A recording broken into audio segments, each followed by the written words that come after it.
up on top of the car.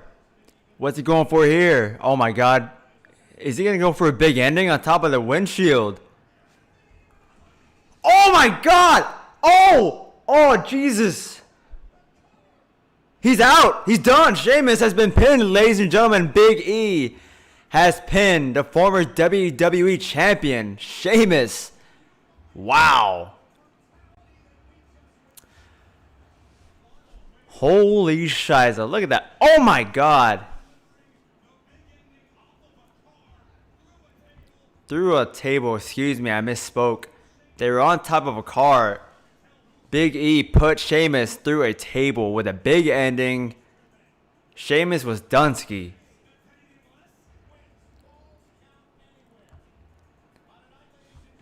That's going to be the first match to kick off the night, ladies and gentlemen, here. Friday Night Smackdown, Draft Edition, Watch Party. Welcome to the stream, everybody. I'm back. We also, what's this going on? We also have a returning Sasha Banks in action. The Women's Championship to be defended. The SmackDown Championship, I should say, excuse me. Tonight, Bayley defended against Sasha Banks. And not only that, we got Kevin Owens taking on The Fiend. The Fiend is going to be in action here on Friday Night Smackdown. Holy shiza. Holy shiza. And with that being said, we are now welcoming Jey Uso, if I could assume so. If it's safe to say. Yes.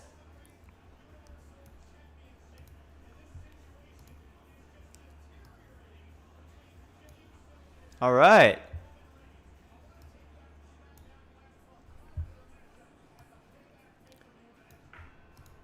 Welcome to the stream, everybody. Let me see if I got any people here.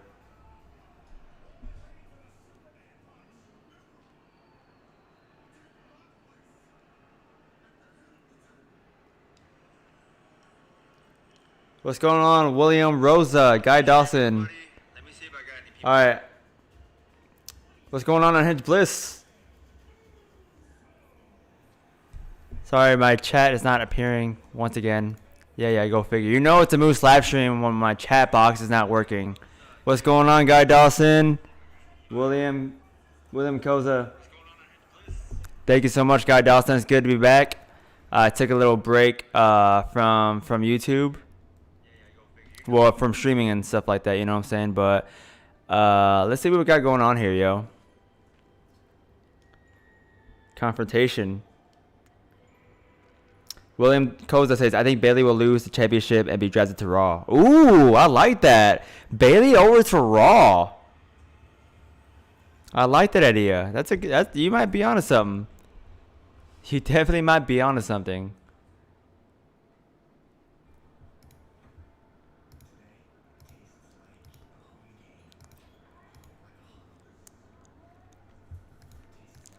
Let me see if I get this chat box working. I know I'm late, but my webcam was not working. But it's good to be back, ladies and gentlemen. Welcome to the stream. I'm just going to wing it here, I guess, because I don't want to take too long messing with this.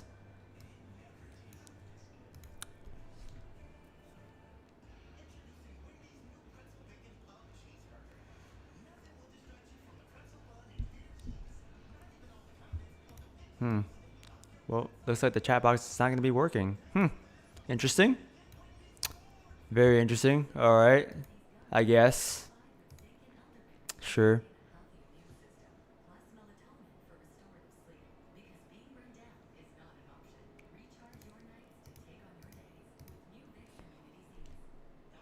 No, Bayley versus Banks. Hell in a Cell. And Bayley will be that annoying heel like on SmackDown, but always getting confronted. But yeah, let's talk. Oh, there it goes. There goes the chat box. Finally. All right. But yeah, let's talk a little bit about that. What if Bayley went over to Raw? Although, well, is it confirmed yet that Sasha Banks is going to be going up against Bayley at Hell in a Cell? Is that 100% confirmed? I did not catch SmackDown last week. Not all of it, at least. But I like the idea of Bayley going over to Raw because she has a change of attitude. She's been the SmackDown Women's Champion for so long. And that addition to Monday Night Raw it's a nice little mix up. You know what I'm saying? Um, I just like that idea.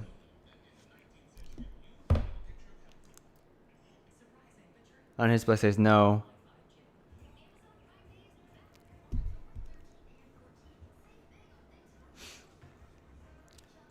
Any of you guys think that Bailey should go over to Raw? They want Bailey to fight Shayna and Bianca and Asuka.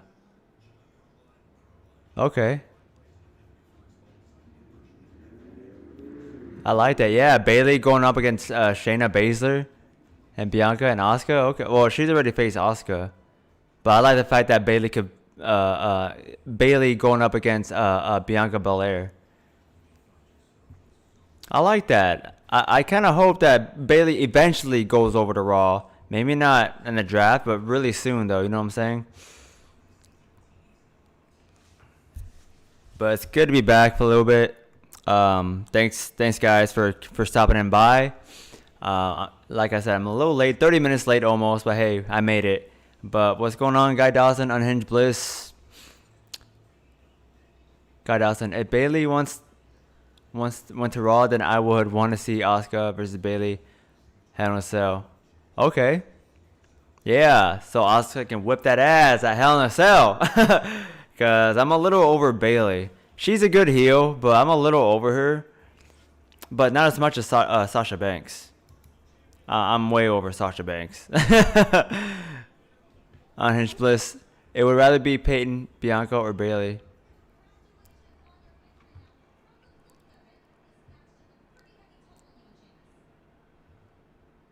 Let's see what Big E has to say backstage.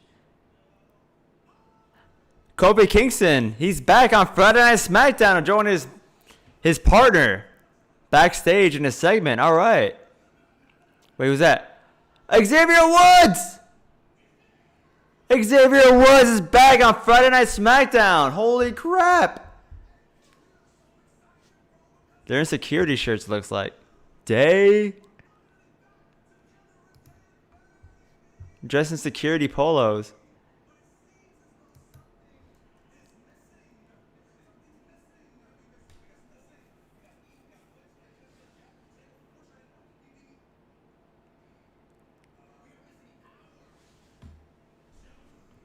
WE World Tag Team Championships. It's good to see Xavier Woods back. 2 returns tonight. Here we got Xavier Woods and your man Moose. Who is so heel on Hinge Bliss? Yes, it's been so long. New Day rocks. New Day rocks. New Day rocks. Hell yeah, I love that. They've been together, LO8. No, it hasn't been that long on Hinge Bliss. They got together towards the end of 2014. So coming up 6 years. I mean, it's not that far off, 8 years, but it's been coming up 6.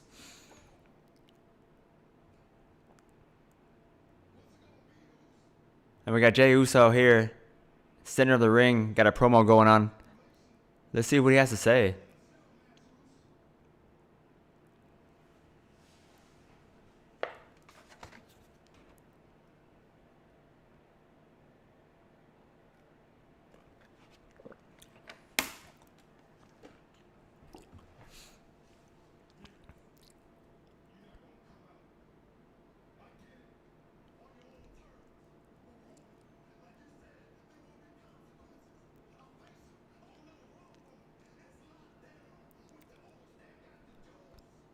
Welcome to the Uso Penitentiary. Unhinged Bliss says Renee is back. Renee who? Renee Dupree? Paul Heyman on a Titantron.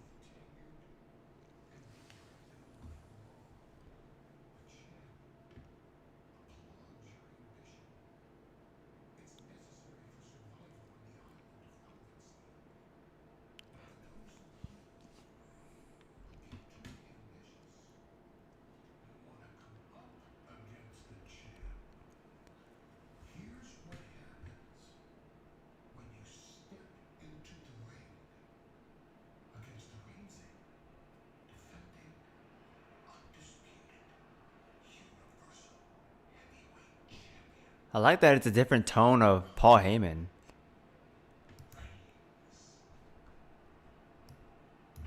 I like that he's not as loud as he used to be.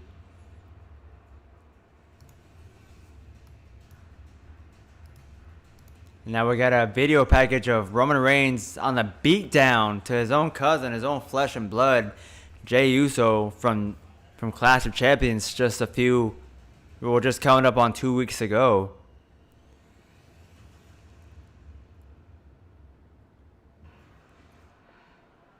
And now we got Roman Reigns backstage with Paul Heyman sitting down at a desk with his Universal Championship, which, by the way, he is still here to stay on Friday Night SmackDown. As he has been drafted, he is here to stay on SmackDown. Let's see what he has to say.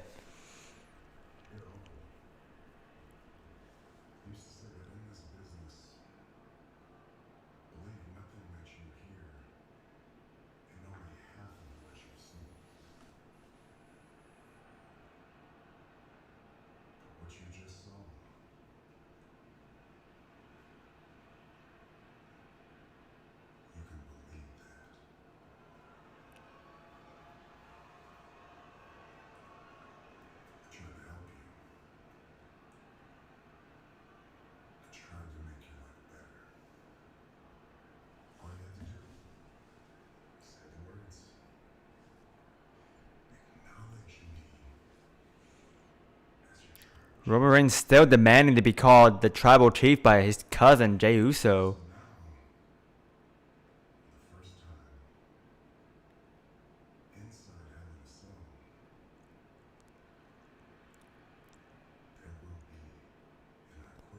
An I Quit match inside Hell in a Cell? Did I hear that right? Have you gone mad?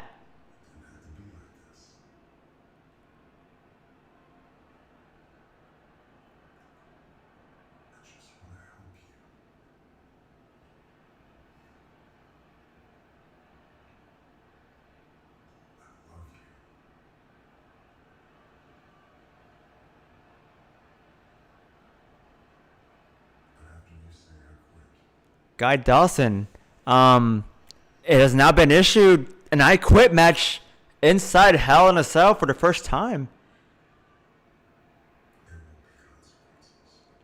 Those were the sticks that he was talking about last week on Friday Night SmackDown, I assume. Yes, I did, Unhinged Bliss. Oh my God.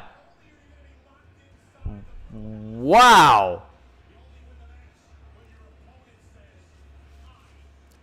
For the first time ever in WWE history, there's going to be an I Quit match. Nonetheless, it's going to be for the Universal Championship. Hell in a Cell. Let's go. Oh, coming up next is round 2 of the WWE Draft. Who's coming over to SmackDown? Who's going over to Raw? Let's find out after this commercial break. All right, so let's talk about what's to come at Hell in a Cell later on this month on the WWE Network. Roman Reigns just declared that not only his Universal Championship is defended inside Hell in a Cell, but it is also going to be an I Quit match.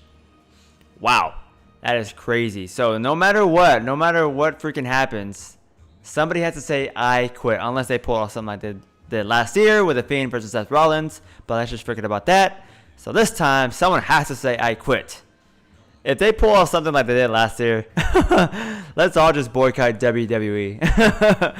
But yeah, that's different, you know. But I like that to change up the Hell in a Cell match, you know, because it could use a little change, a little facelift. I like that it's going to be an I Quit match now, and that way maybe Jey Uso is finally going to say that Roman Reigns is the Tribal Chief.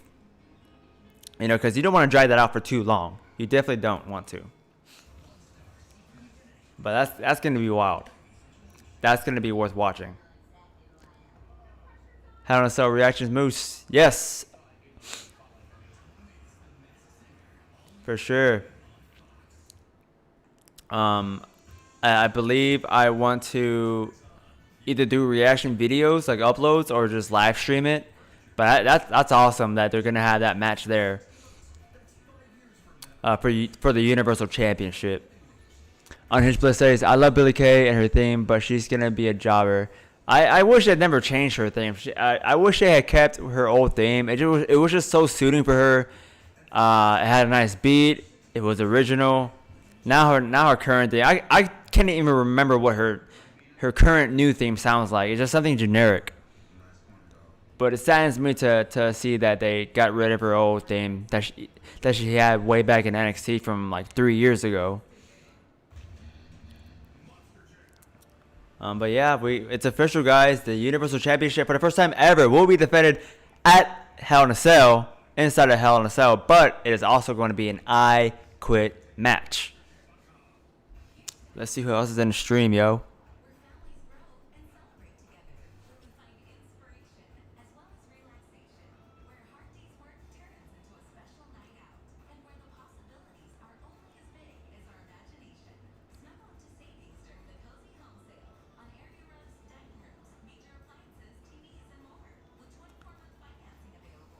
It's from CFO Charlotte's.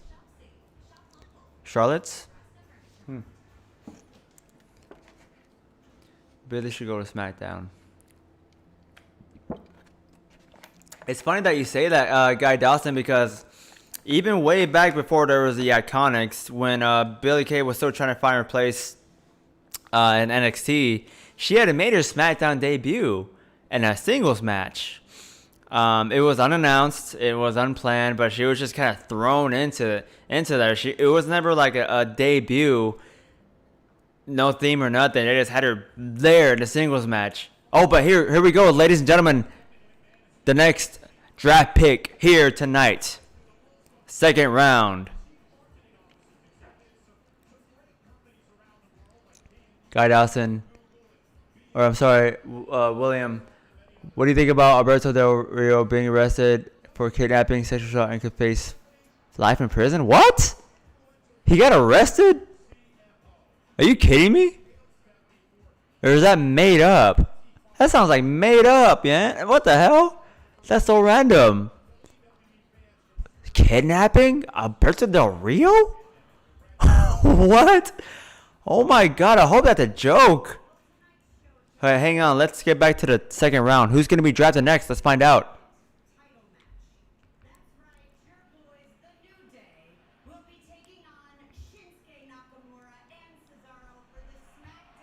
Title match for the Tag Team Championship tonight. The New Day. Nice. Second round. Here we go.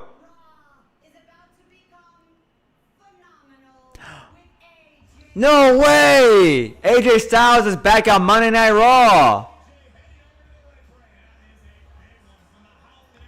AJ Styles is back on Monday Night Raw. Phenomenal.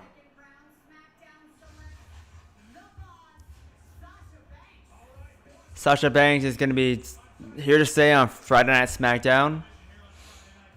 Nah, I don't care.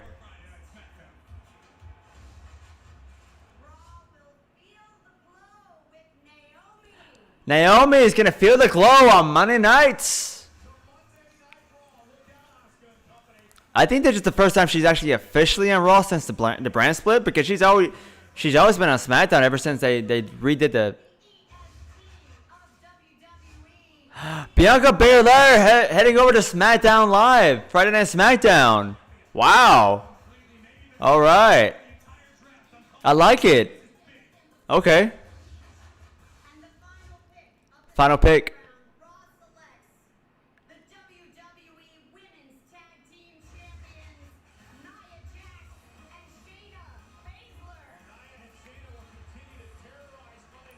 And the the WWE Women's Tag Team Champions are here to stay on Monday Night Raw.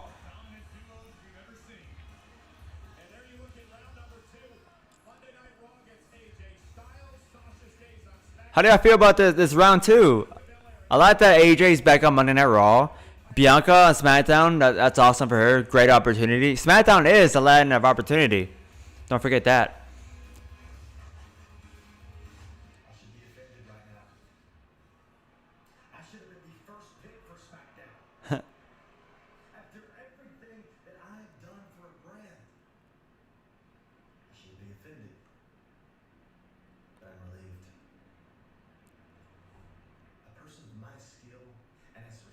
Okay, AJ Styles in his home, and looks like.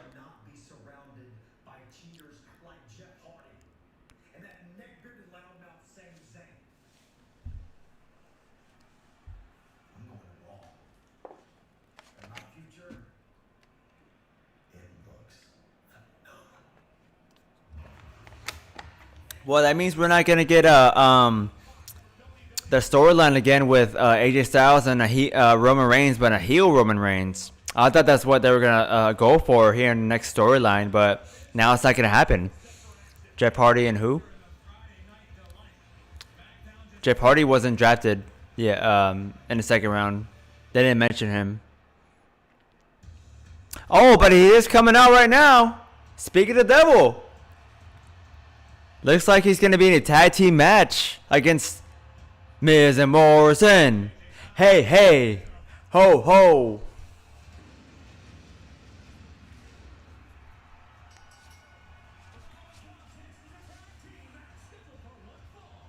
The former Intercontinental Champion Jeff Hardy. Let's see who he's gonna team up with now.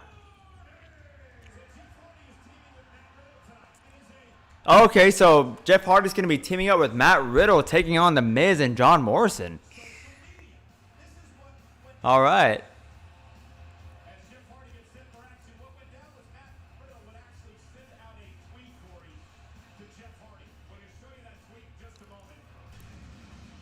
Nice pyro there for Jeff Hardy.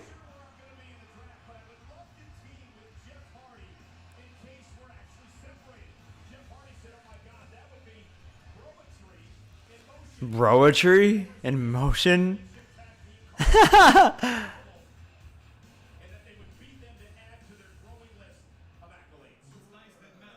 And here we go, ladies and gentlemen, making his way down to the ring. The original bro, Matt Riddle, teaming up with Jeff Hardy, taking on the team of John Morrison and The Miz. Guy Dawson says Jeff never deserved to lose a Clash of Champions. Yeah, I agree. I'm upset that he lost the title so soon. It's like a hot potato once again with a championship. Like, we need to have someone hold a belt for at least 6 months and have it not be The Miz, because we've already seen enough of that. He is one of the greatest Intercontinental Champions of all time. But let's have someone have a lengthy reign with that championship. Make it prestigious once again. Not have this 3 or 4 or 5 week title reign and then have it hop over to someone else. But with that being said, ladies and gentlemen, we got the tag team match underway. Matt Riddle and John Morrison kicking off the tag team match. Riddle tagging in Jeff Hardy. Could one of these competitors be drafted tonight over to Monday Night Raw? Sami deserved it. He did. Yeah, he did. He does deserve the championship, but I wish he had won it back later on. Maybe at TLC in December or something like that. You know what I'm saying?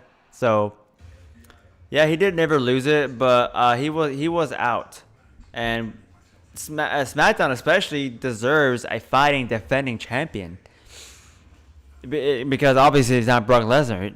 Nobody else can get that treatment, so it has to be defended. He vacated it because of Rona. He don't got the Rona. Nah, he didn't get the Rona. He just didn't want to get the Rona.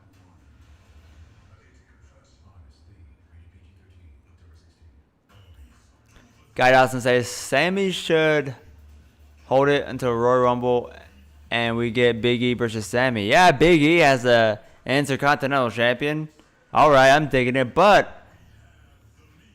Well, I mean, I was going to say, but he's going to be in competition tonight for the Smackdown Championships, Tag Team Championships. But it's not impossible for a stable to hold more than just the Tag Team Championships. So that's a very good possibility as well. Unhinged Bliss says, Matt Riddle to Raw would be amazing. Yeah, hell yeah. But he just got the Smackdown. I want to see what he can do on the A show for now. Dalakota, a superstar. I'm not sure what they're gonna do with him. I was gonna say maybe they're just gonna keep him as a Raw Underground guy, but I wish he was a superstar, like an actual competitor, superstar on the main roster, weekly instead of just being there for small rounds and Raw Underground. That would be very cool to see. Very cool. But we'll just have to see. If you were to debut, that would be awesome. Like on a pay-per-view or something. If he interrupted a match or he came out after a match was done and just annihilated somebody, that would be freaking awesome. Unannounced, unplanned, because those are the best debuts when you don't see it coming, when you don't know about it, when you don't you don't get spoiled. Essentially, is what I'm trying to say. So that's the way I would book his debut, to just interrupt or come out after a match at a pay-per-view to really make a statement for his debut.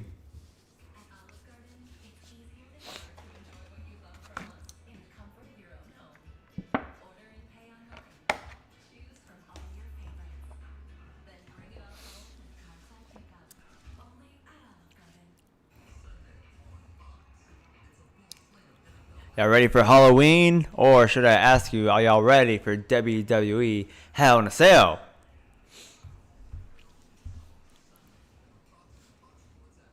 Or even a better question for tonight, because we got the Fiend of all superstars going in competition tonight on Friday Night Smackdown. I believe this is going to be the first time. Yeah, it is going to be the first time he's going to be in competition on Friday Night Smackdown. But SmackDown is back on the air. John Morrison taking it to Jeff Hardy. Jeff Hardy kicking out at 2.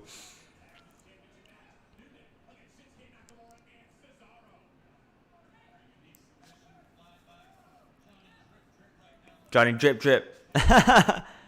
Halloween Havoc. You're right, Unhinged Bliss. NXT. Hell yeah, it's back. Halloween Havoc has returned, or is gonna return on NXT. I love that.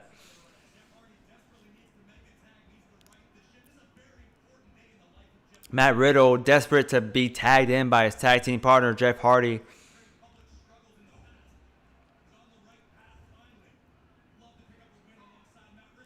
And Jeff Hardy gets a tag, as well as Morrison and The Miz. Matt Riddle with a kick to The Miz. Oh my god. Nice kip up. Guy Dawson asks, Moose, what is your thoughts on Seth going to SmackDown? That's freaking fantastic. I was over here daydreaming what it would be like for Seth Rollins to be drafted for the first time ever to Friday Night SmackDown. Here we go. Seth Rollins is now a SmackDown superstar for the first time. He's been on SmackDown before, but this was before the draft. This is when he was still a part of the Shield. After they broke up, he was just on Monday Night Raw. He might have appeared a time or two on SmackDown, but just randomly. But this is the first time he's on SmackDown as a main competitor on the blue brand. And Matt Riddle already putting away The Miz that fast? What?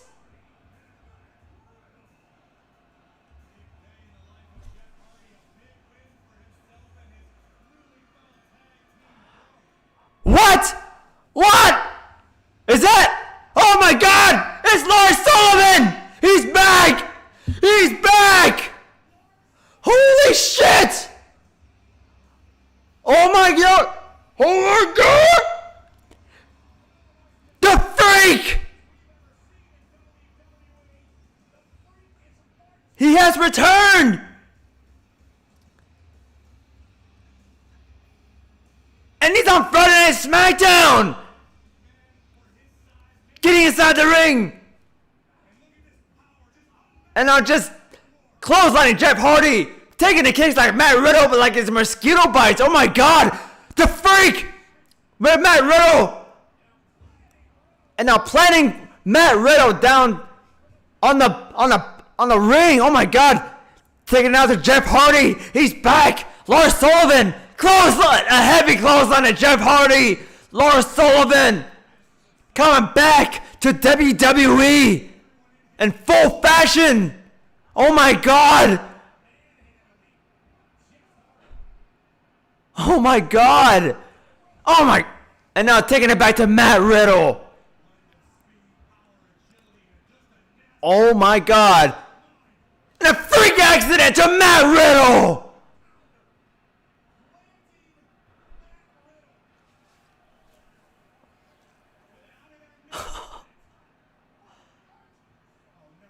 Oh God, Miz was trying to get out of the ring, and John Morrison was trying to save him, but now Lars Sullivan taking it to the Miz.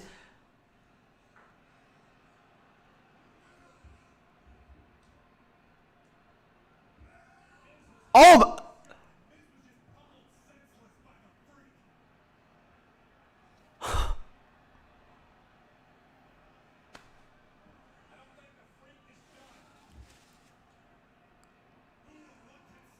Freak accident to the Miz, center of the ring.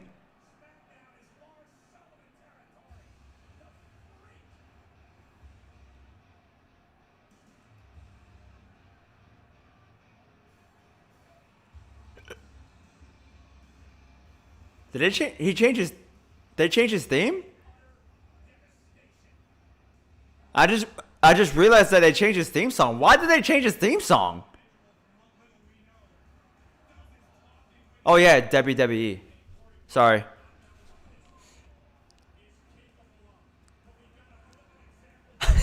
Yeah, exactly. Exactly. These are the best kind of returns, debuts.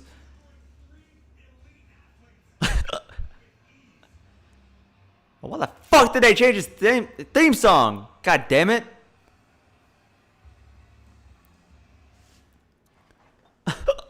Oh my God.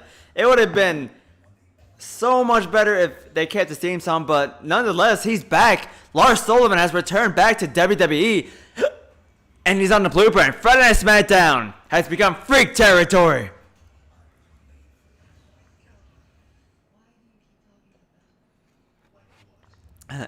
On his place says, you said best debuts are the unpredicted ones. Exactly, yo. Exactly. See, that's what makes returns and debuts amazing.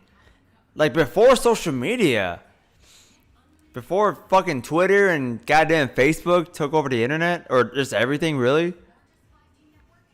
I didn't even know Amber had a new theme song. I watched Jericho 30 this past Wednesday. I didn't catch NXT. I haven't caught up on that yet. But man, that's crazy. I was thinking about when Lars Sullivan was gonna return. If anything, I thought he was gonna return at the Royal Rumble, which would have been amazing too. Don't get me wrong, but I mean, I already know that he's not gonna win the Royal Rumble if he came back then. But still, though, I'm just happy to see him back. That's awesome. We have yet to see him in a proper storyline since he debuted, because he was taken off television due to injury. Now he's back. Oh my God, how long has he been gone? I know last year he was supposed to face Cena at WrestleMania, but I believe that was around the time he got injured. So maybe a year? Yeah, I agree on his place. I'm actually happy with WWE 2. The only thing I don't disagree is that they changed his theme song. His old theme song was perfect for him. It was appropriate for the freak. Now it sounds a little generic. And his place is because it kept the eclipse. 9 months? Was it 9 months? I felt longer. Was he here at the beginning of the year? I cannot remember well, we still had crowds back then. 9 months, that was February? Damn, was it? It felt like a lot longer. Because I can't remember him in any storylines since debuting on the main roster.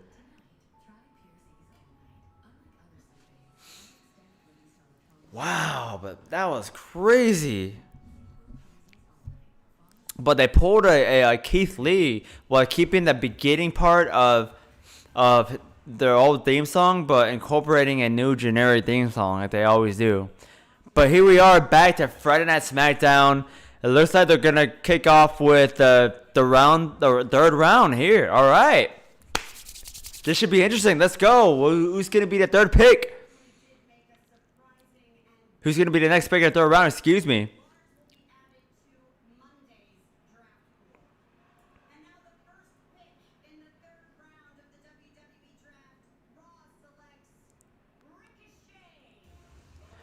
Ricochet is there to stay on Monday Night Raw. Oh, and by the way, Stephanie just said that Lars Sullivan's going to be in the Raw draft pool because he was on Monday Night Raw. He was never a SmackDown superstar. And Jey Uso is going to be staying on SmackDown. Okay. I'm down with that. A lot of people still staying. A lot of superstars.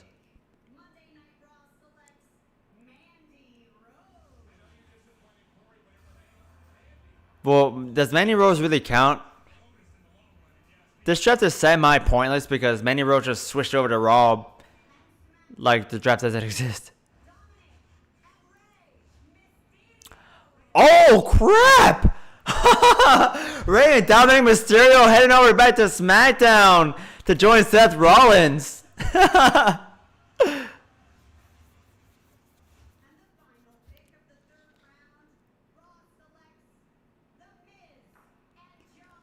The Miz and John Morrison. Oh, the Morrison going over to Raw. And The Miz is back on Raw. Like every draft, he just switches back and forth. So the next draft, we are here to see Miz back on SmackDown here in a couple years. 1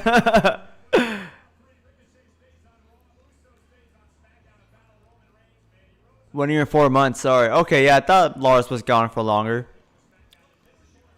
But Morrison on Monday Night Raw. I don't think he's ever been a Monday Night Raw superstar. I can't ever remember him being on that brand. But Rey Mysterio and Dominic Mysterio to Friday Night SmackDown to join the, I guess, Friday Night Messiah?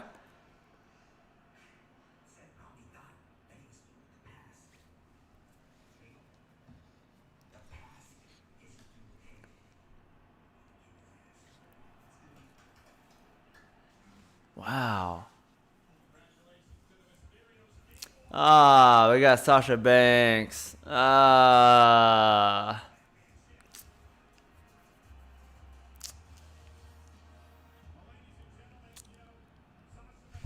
If I wasn't streaming, I would definitely change the channel. To be quite honest. Or if AEW had their second show, I would switch over right now.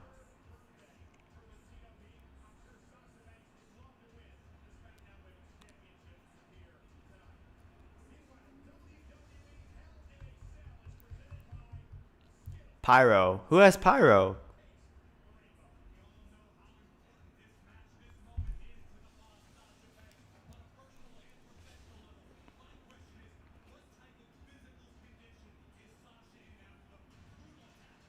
What?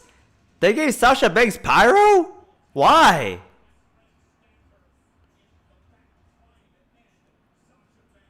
She's not even the champion.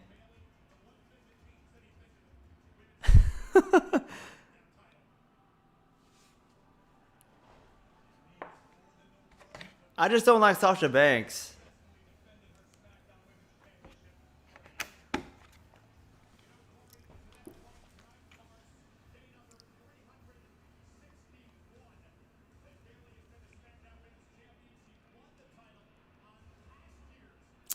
But it does kind of make me question why they're having the SmackDown Championship match before a pay-per-view. Nicholas Monte, yes, this night is full of returns. I like that power for Bayley. Yes, that's very appropriate. Yes, I could approve of that. I don't like Bayley all that much. I do like her, but not as much as other female superstars. But that's appropriate for Bayley. I love that with the belt and everything. But Nicholas Monte, welcome back, sir. Yes, sir. All kinds of returns tonight. All kinds of returns.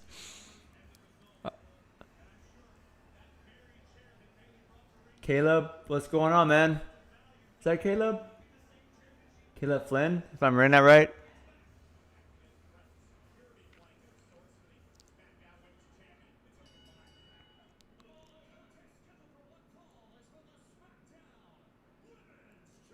Can you tell me all the drafts?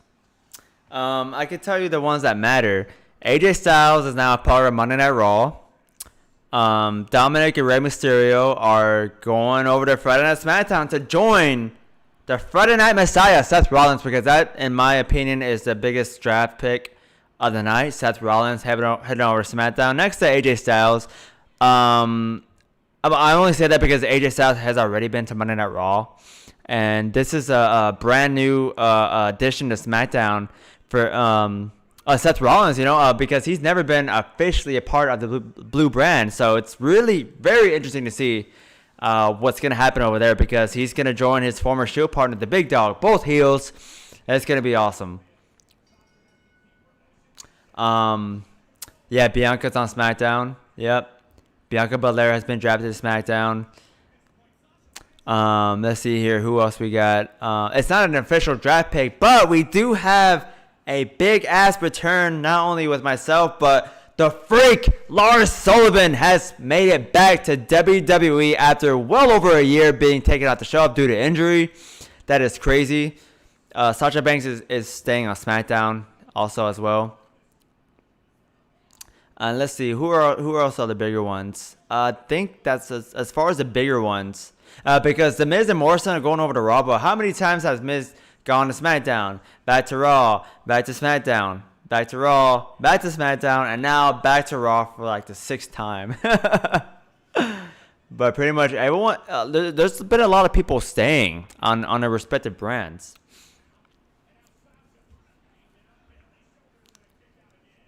Oh, there we go. We got the drafts in the bottom screen here. The Hurt Business is going to... Oh, the Hurt Business is staying on Raw, yeah. Nia and Shayna Baszler are staying on Raw. Ricochet staying on Raw. Jey Uso staying on SmackDown. Mandy Rose staying on Raw, even though she just switched from SmackDown. Which I guess she had a head start of the draft, I guess. But both top champions are staying in their respective brands, as well as Asuka. But yeah, I feel like we have maybe one or two more big draft picks for tonight.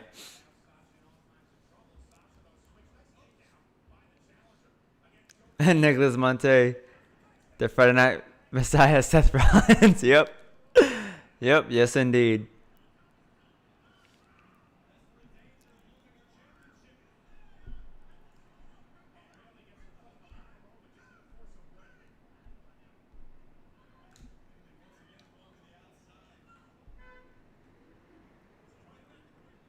Thanks for the likes. I appreciate it. I got 2 likes. Appreciate it.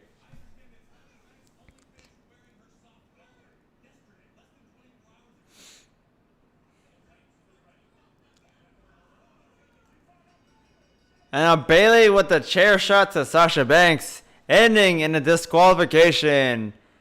Kudos to WWE. Does that surprise anybody? Does that surprise anybody?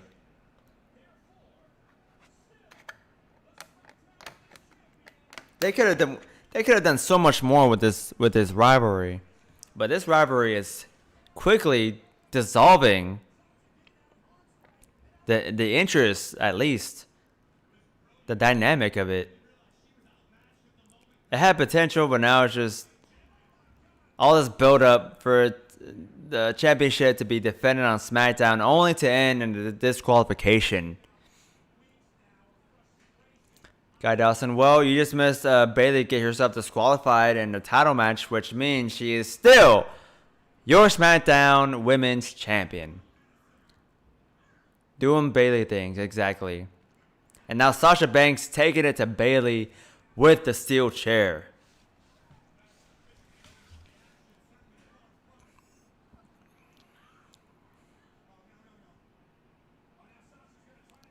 And now Sasha Banks is going to give her a little bit of payback of what Bayley did to her a number of weeks ago. Putting the steel chair over her neck. Is she going to... Oh, Bayley barely escapes. Rolling out of the ring.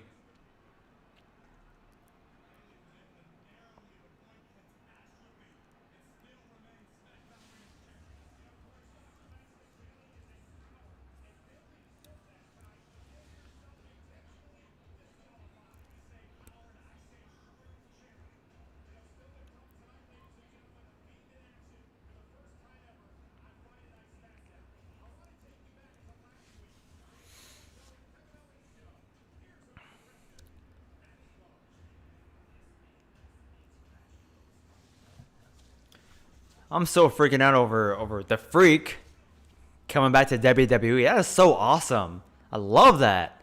I miss the Freak.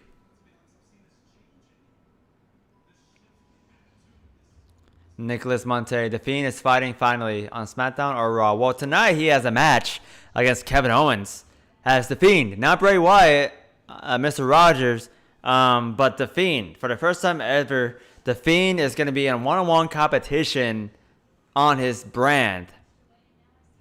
Not on a pay-per-view, but the actual brand, Friday Night SmackDown.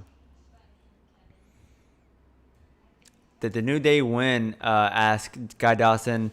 The New Day hasn't competed yet tonight. But if whoever is who is just now joining the stream, the New Day is yet again in a title picture match, taking on Shinsuke Nakamura and Cesaro tonight. Later on.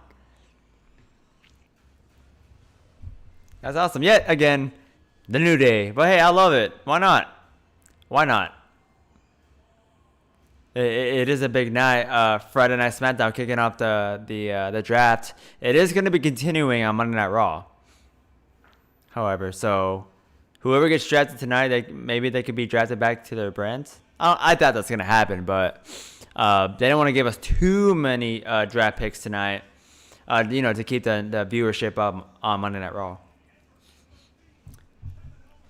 But the Fiend might be closing out the show with Kevin Owens, if I were to say. Here he is backstage. Kevin Owens getting ready for his match tonight. And Alexa Bliss.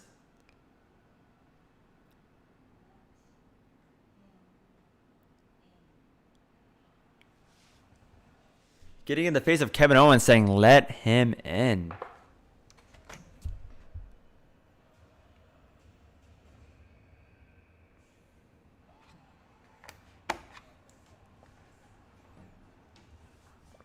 Oh, they're showing what happened this year. The big moments. Remember when Edge came back? That was this year. The Royal Rumble. That was like so long ago. Yeah, because the crowds were still here. I'm glad that Edge got to come back when there was still a crowd. Then the world ended.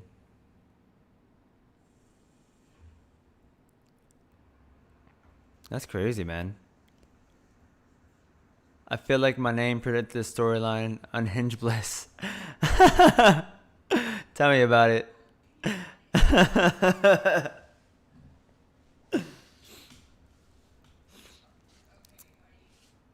But who's y'all's guys' favorite pick of the night? Mine's got to be Seth Rollins heading over to Friday Night SmackDown. Finally, that's an actual shocker to the draft. The biggest shocker in my opinion, personally. Because we've already seen AJ Styles on Monday Night Raw. The Miz has flip-flopped every single draft that's happened. So it's no like when the Miz goes to Raw or SmackDown, it does no change in my eyes. It's just like, oh, okay.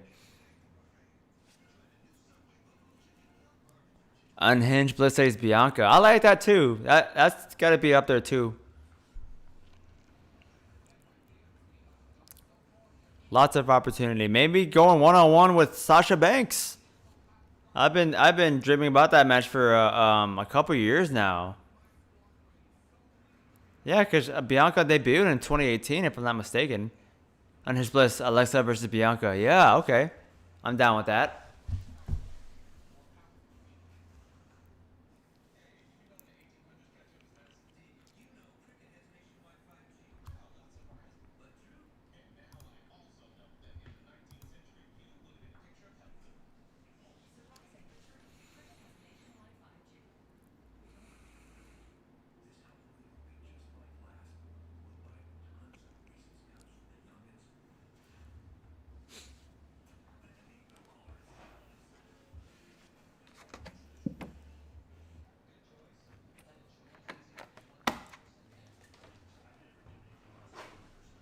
I'm looking forward to what they could be doing with Seth Rollins and Roman Reigns. That's down the road.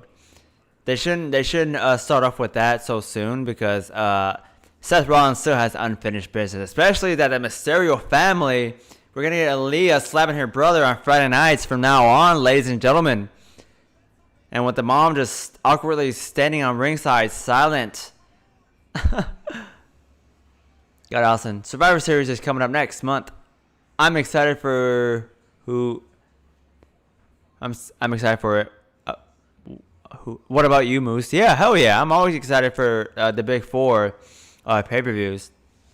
One of the Big Four is Survivor Series. Yeah, Survivor Series is probably the bottom four, of the four of the Big Four pay-per-views. But you still got to think about it. Survivor Series, you know, the classic 5-on-5 match.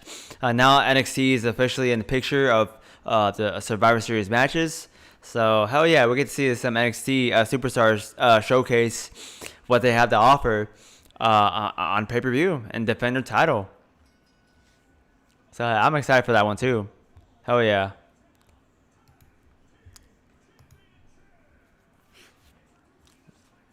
But we got to see what's going to happen if the actual champions, if the United States champion and the Intercontinental Championship are going to stay on their brand. Sasha will win the title on his Bliss says. New Day versus Cesaro and Shinsuke Nakamura. Yes, ladies and gentlemen, we are back on Friday Night SmackDown, and the WWE SmackDown Tag Team Championships will be defended right now as we got Big E. Or, excuse me, Kofi Kingston and Xavier Woods. Xavier Woods is officially back? Like, he's not back, not only on SmackDown, but he's back as a competitor. Hell yeah! Yes!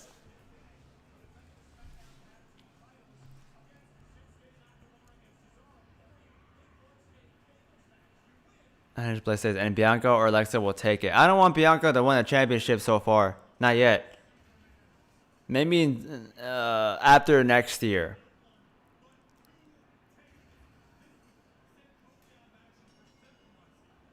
Oh yeah, that happened at the horror show where Kofi Kingston was... that was already 3 months ago? Holy crap. God damn.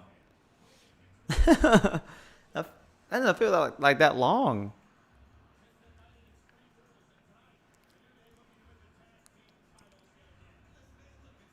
Bobby versus Ali, Hell in a Cell for the U.S. Championship.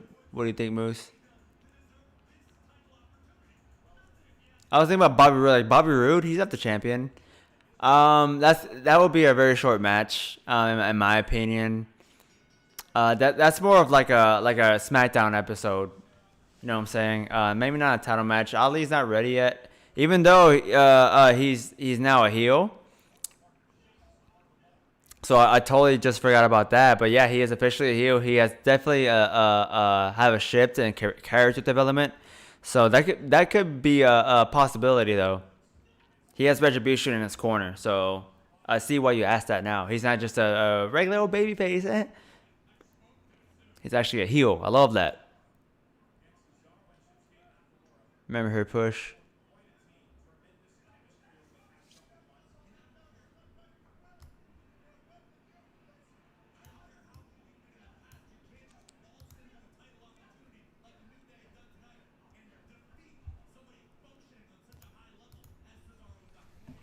We got Xavier Woods starting out the match against Cesaro. It's nice to see Xavier Woods back. I've seen I don't really watch his video up down down. It's a little excessive for my taste. But it's good to see him back on television though, and wrestling gear, being Xavier Woods.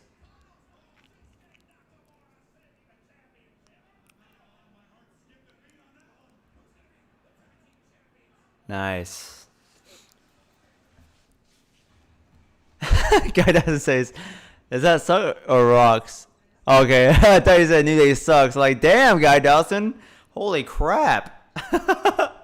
Yeah, I'm glad to see Xavier was back on SmackDown. And not only that, he's in the title picture for yet again another tag team championship reign. Could we see Cesaro and Shinsuke Nakamura dropping the belts and maybe heading over to Raw? Unhinged Bliss says Bianca, Bayley, and Peyton are getting pushed. They should definitely push Peyton. Bailey's been getting pushed. For what? 10 months or something like that.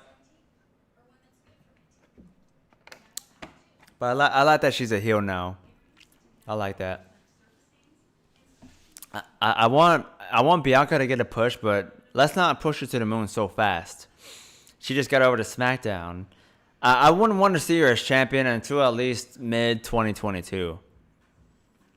Yeah, she should just take 2021 to just really develop herself as a competitor on Friday Night SmackDown. Yeah, she's been on the main roster since after WrestleMania, but what has she really done? Not much really, not a whole lot. So I think SmackDown's a really good opportunity for her to show us what she got. Maybe get her some storylines. Maybe in a tag team championship picture, but definitely not as the women's champion. Not anytime soon. Not by a long shot. Maybe by a couple of summers from now. She broke the record. Remember? Henchblade says.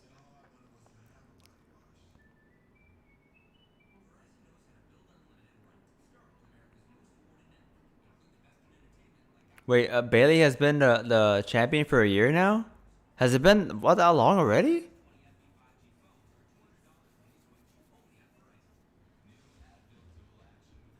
Wow, has it really been a year? I gotta look that up.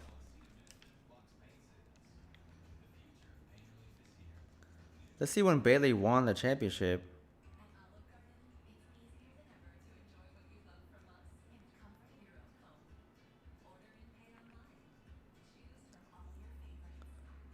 On my birthday, yeah, October 11th.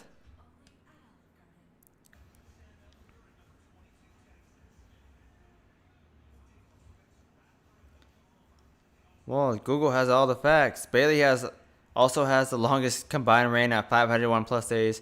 Asuka is the oldest champion, having won a title at 37. I didn't know Asuka was 37. Not that that's old, but I mean for a female superstar, yeah, that's a little bit up there. Well, Alexa Bliss is the youngest when she first won it at 25. But yeah, apparently, yeah, okay, Bailey won the championship on SmackDown. 361 plus days. On my damn birthday. How about that?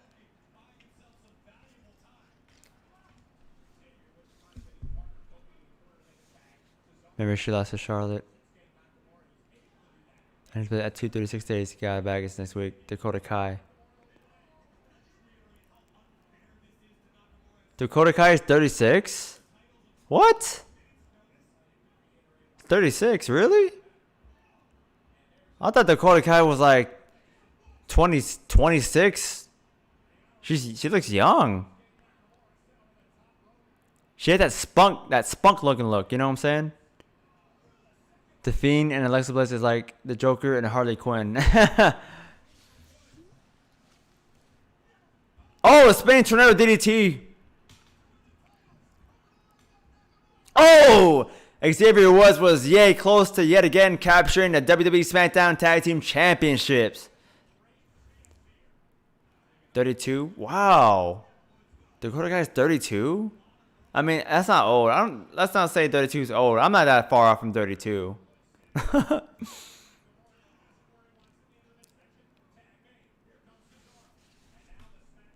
Now we got Cesaro tagged in, taking on Xavier Woods. What's going on here? Oh, and a combined maneuver by Cesaro and Shinsuke Nakamura for the cover on Xavier Woods, who kicks out at 2.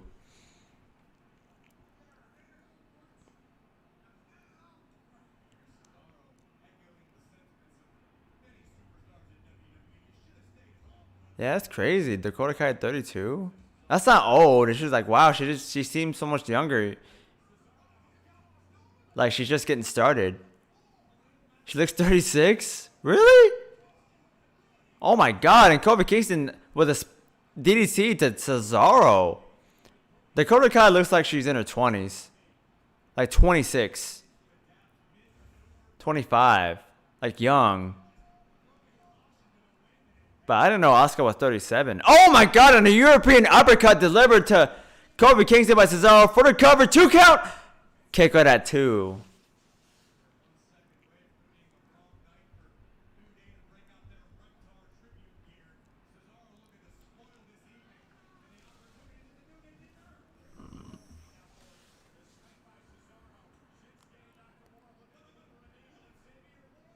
Look at that moves. Now I believe you. I believe you. It's because they do wear makeup. Well, most women wear makeup. And they usually look better with it on. As it is to say. Oh my god, and a kick by Shinsuke Nakamura to Kofi Kingston.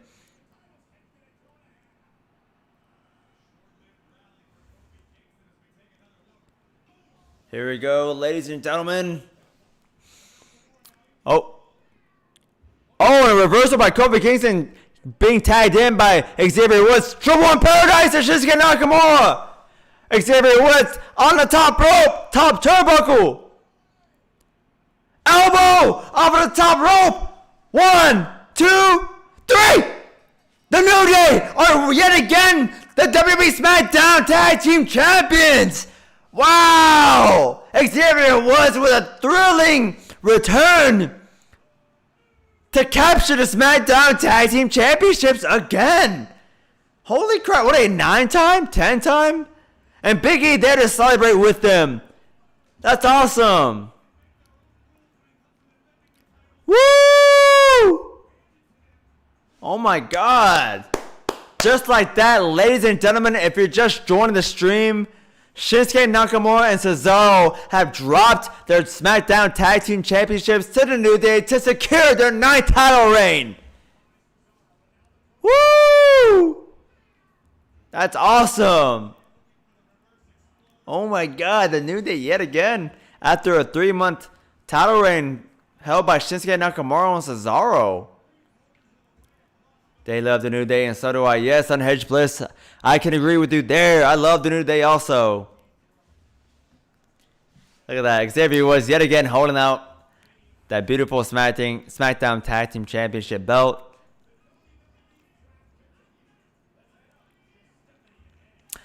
And here we go. Round 4 of the draft. Let's see what switches are going to be made here tonight.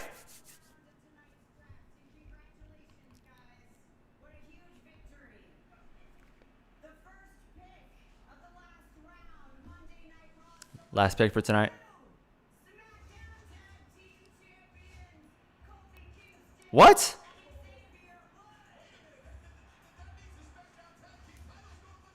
The SmackDown Tag Team. What? What?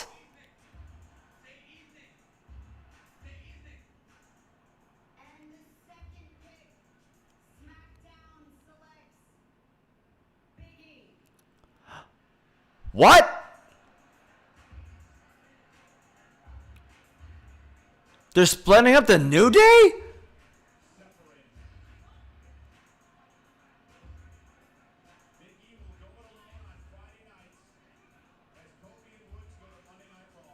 But they're the SmackDown Tag Team Champions. How are they going to be on Raw? Are they going to become the Raw Tag Team Champions now? But why are they splitting up the New Day?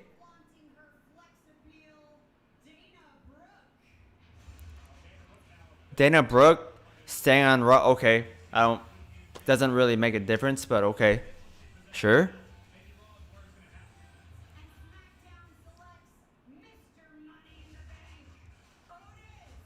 And Otis staying on SmackDown. I'm just.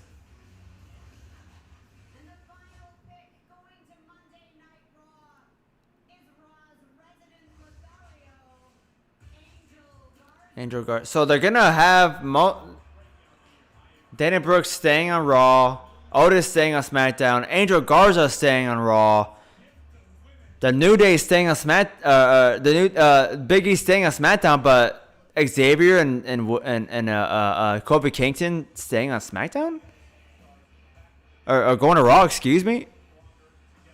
But wait, well, what? Well, why though? How the SmackDown Tag Team Champions are gonna be on Raw?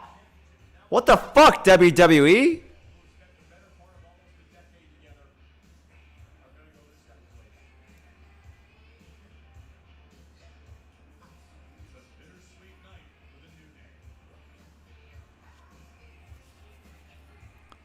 But why though? They just won a SmackDown Tag Team Championship just to be drafted to Monday Night Raw? Okay, so we could say that the Raw Tag Team Champions, the Street Profits, are gonna be drafted to SmackDown because we can't have two two of the same championships on the same brand. So now the New Day, or excuse me, not the New Day anymore, I guess. Xavier Woods and Kofi Kingston are going to become the Raw Tag Team Championships, while the Street Profits are evidently going to go to SmackDown now and become the SmackDown Championships, while Big E is on his own.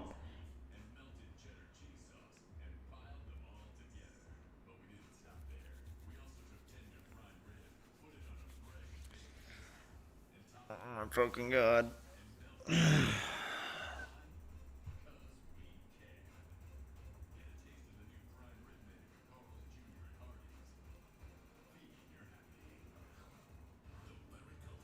All these superstars are staying on the brand, and yet they split up the New Day.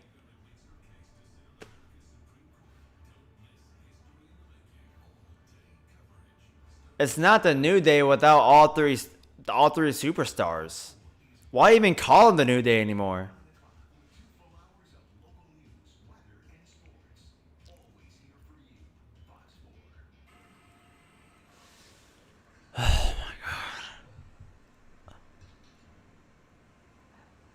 Ladies and gentlemen, if you're just joining the stream, the SmackDown Championships are now on Monday Night Raw.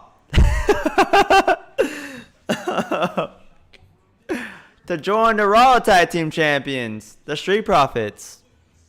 Well, for now, because they're going to have to move the Raw Tag Team Champions over to SmackDown. And now they're going to transform into the respective brand, title brand.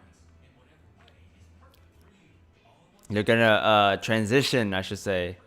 Just switch belts, I guess. Yeah, this is bullcrap. Yep.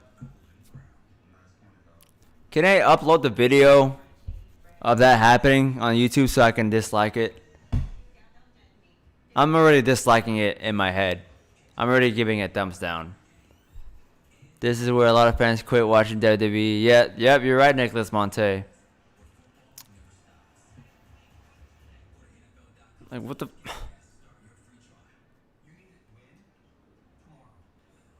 And they make it so evidential, you know, because the New Day was still celebrating in the ring, and then Stephanie McMahon congratulates them. Oh, congratulations on your title win. Oh, by the way, the New Day is going to be split up by Big E staying at SmackDown, and Xavier Woods and Kofi Kingston going to Raw as the SmackDown Tag Team Champions.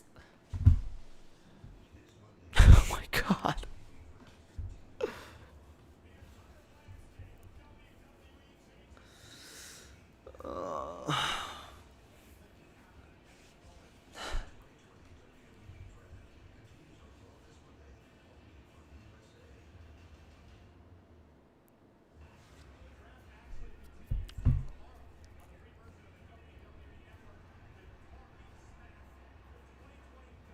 How are they going to be on Talking Smack if Xavier and Kofi are now on Raw?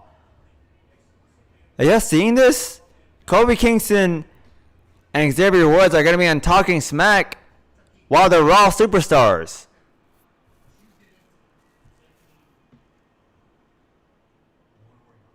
It's been that old loser. Yep, Guy Dawson. Biggie heel turn. I don't think he's going to turn. Well, he could turn heel. This is Otis. Well, at least SmackDown still has Otis.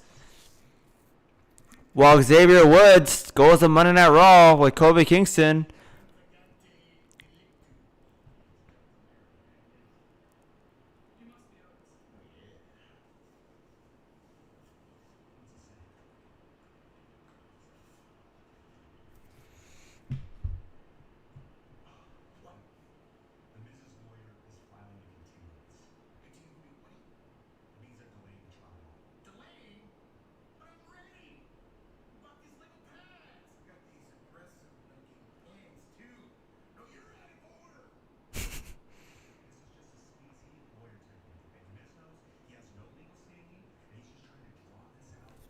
Otis and Tucky backstage. The court date has been delayed, according to the Miz's lawyer with the files.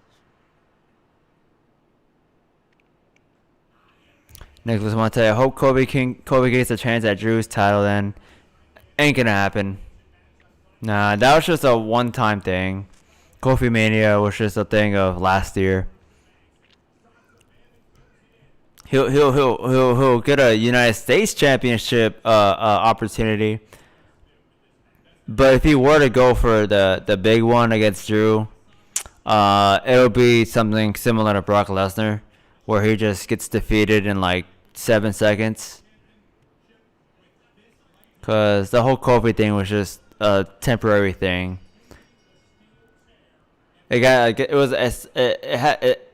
It started off with a huge buzz. You know, people were getting high off of that, and Vince was like, "All right, ladies and gentlemen, we're gonna give the belt to Kofi Kingston. Have a 4-month reign just to lose the belt to Brock Lesnar, who never shows up." So Otis sucks. Oh, I don't think Otis sucks. I think he's funny. I like Otis. Sasha Banks.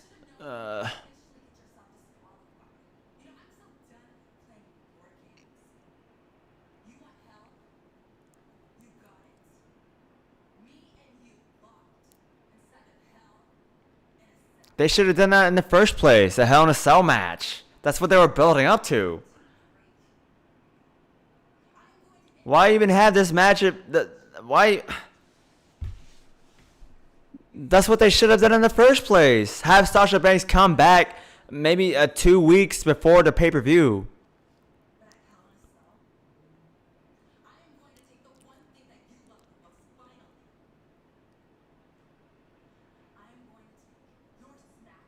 Vince has no brain cells. Yeah. You can say that again, Guy Dawson. Nicholas Monte, I don't want Kofi trying to turn into acting Jamaican dude. Oh, yeah. But he hasn't done that in a long time. He's not ever going back to that. And now we got The Fiend. Maybe The Fiend can turn this mood around. As he's going to, for the first time ever, compete on Friday Night Smackdown. Let's watch. I'm going to watch full screen.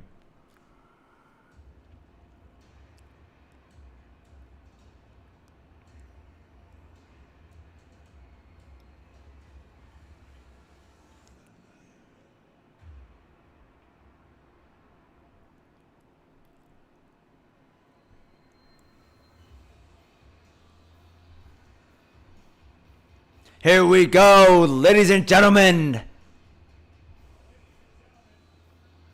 Here on Friday Night Smackdown, The Fiend, Bray Wyatt.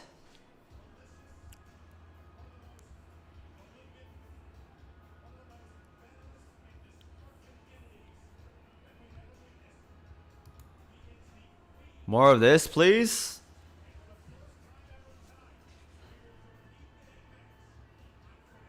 The Fiend on Friday Night Smackdown.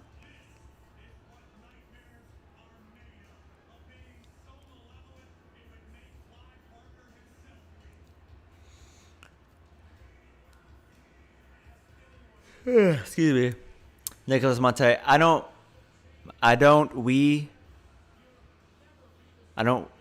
even have to watch this. We already know the winner, The Fiend. Vince is going to get hate for this, says Guy Dawson.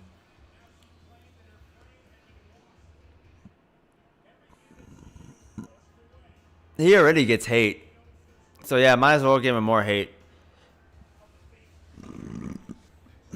But he's still gonna make weird decisions at the end of the day. I'm gonna live to be 100 years old.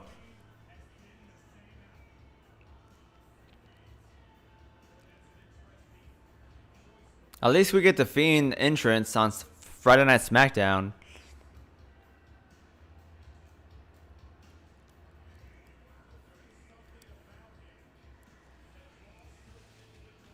Excuse me.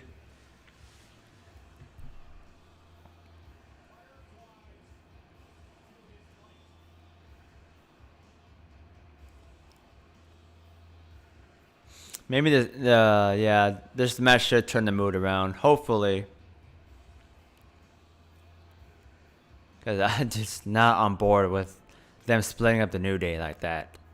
SmackDown Tag Team Champions on Monday Night Raw. Oh my god.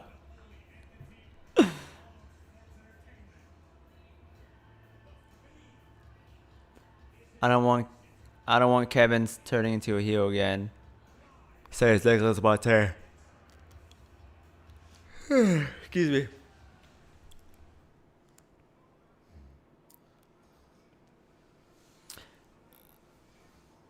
I gotta say, I do like Kevin Owens better as a heel.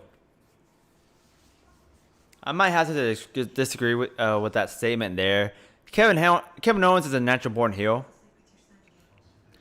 He can play it face, but sometimes it's just not convincing.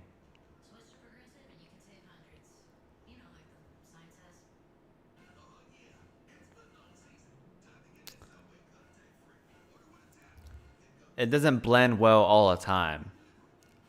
Someone like Randy Orton, that's a good example. He's a natural born heel, but when he goes face, yeah, he's a baby face. It's more convincing, I should say. Guy Dawson, he will probably because the Fiend charges people.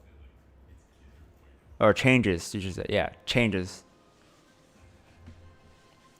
But will this be a different Kevin Owens if Kevin Owens loses tonight and he will become a different version, a heel version of his character?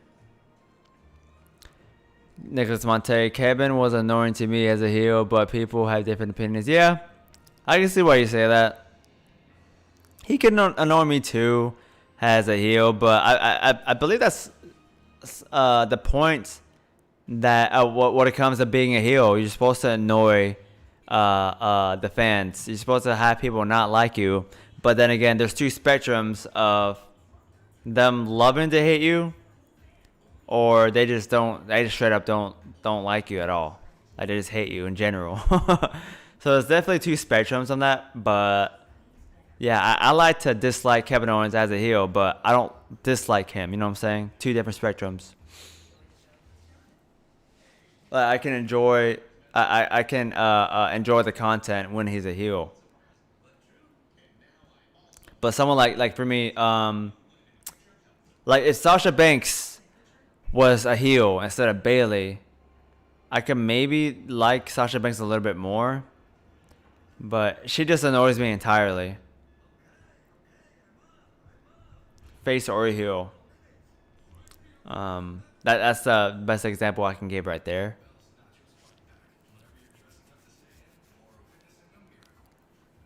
But I say Kevin should turn heel and go for the championship.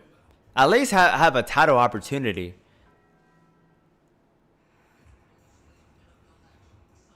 But then again, it's kind of rare for two heels to be fighting for the belt. So it may not be happening anytime soon. Because Roman Reigns is going to be the champ for, I could say, for well after Mania. He'll probably drop it around April or so. You know, because Roman Reigns, Vince McMahon loves him. So he's going to get a lengthy title run. Not that I have a problem with it, because this is definitely development for his new heel character.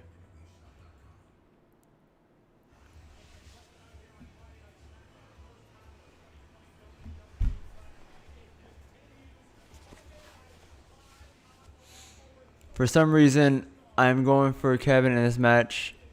Random choice. Guy Dawson, Kevin versus Sammy. Next Friday, we got the Universal Championship on the line, and it's going to be defended against the monster among men, Braun Strowman.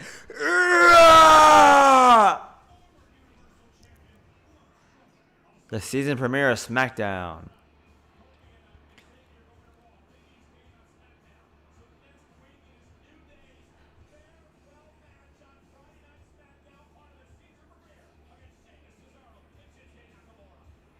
Wait, so the New Day's still going to defend their championship next week for their farewell match? So that means they're going to lose it?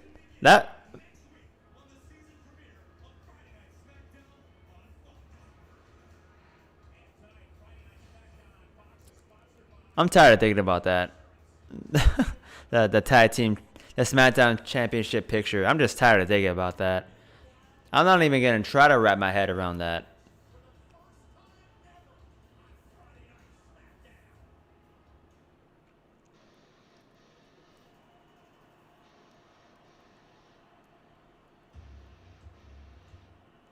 But here we go, ladies and gentlemen, making his way down to the ring, Kevin Owens.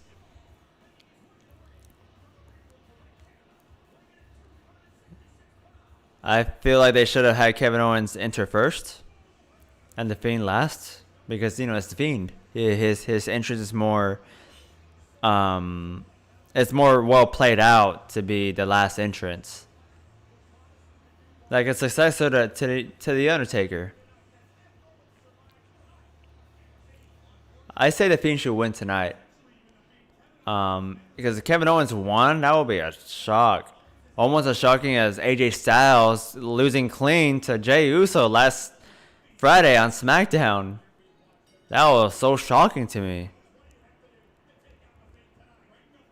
And now Kevin Owens taking it early on to the Fiend. The Fiend getting right back up after a bowling ball by Kevin Owens.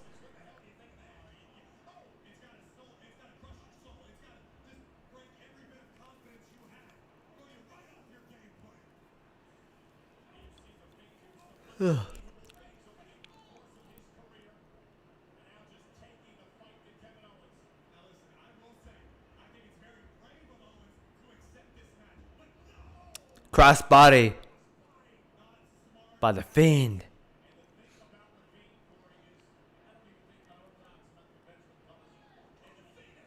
God, I was gonna say the Fiend will win. He should win.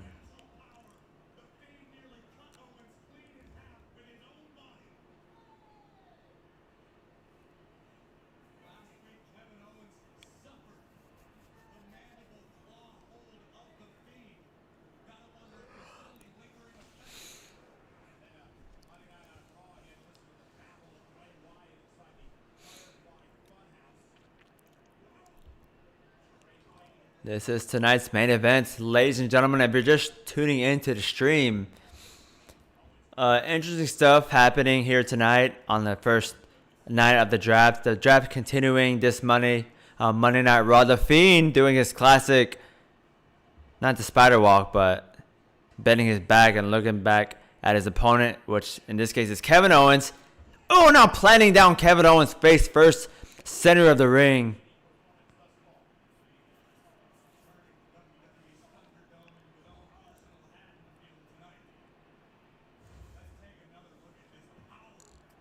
Excuse me.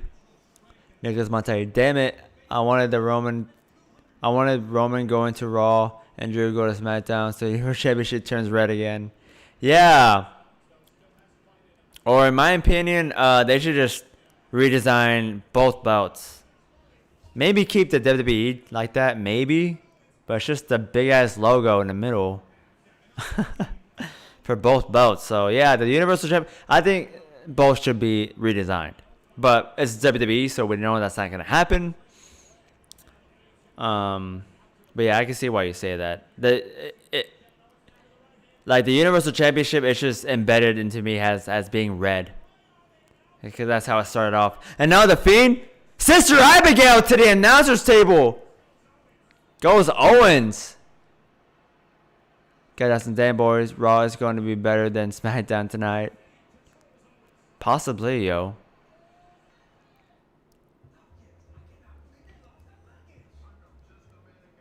Hey, look, the future SmackDown Tag Team Champions, the Street Profits.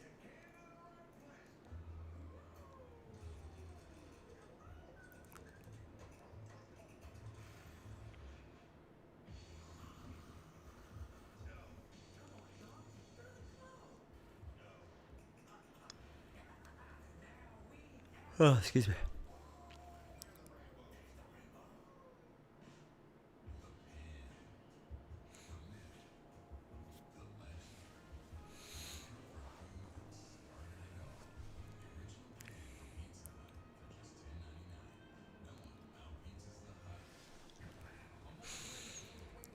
But yeah, we still have a whole other night for the draft. So even though I highly doubt that the New Day is gonna be put back together, it's just kind of dumb to think about the New Day being split up. Yeah, I get that they were gonna push Big E as a singles competitor, but to split up the New Day, they still could have worked with Big E at being a singles competitor. Let me look at over at NXT. Adam Cole was the freaking longest reigning NXT champion while he was still a part of a stable. And they won all the gold.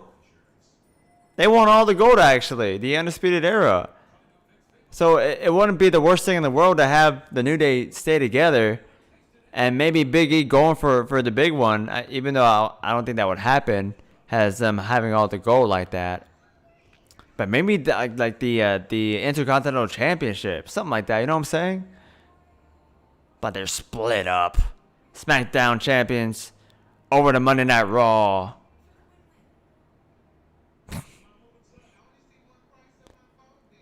Nicholas Monte says, and another reason why I want Drew going to SmackDown because I like the WWE Championship on SmackDown instead of Raw. Yeah.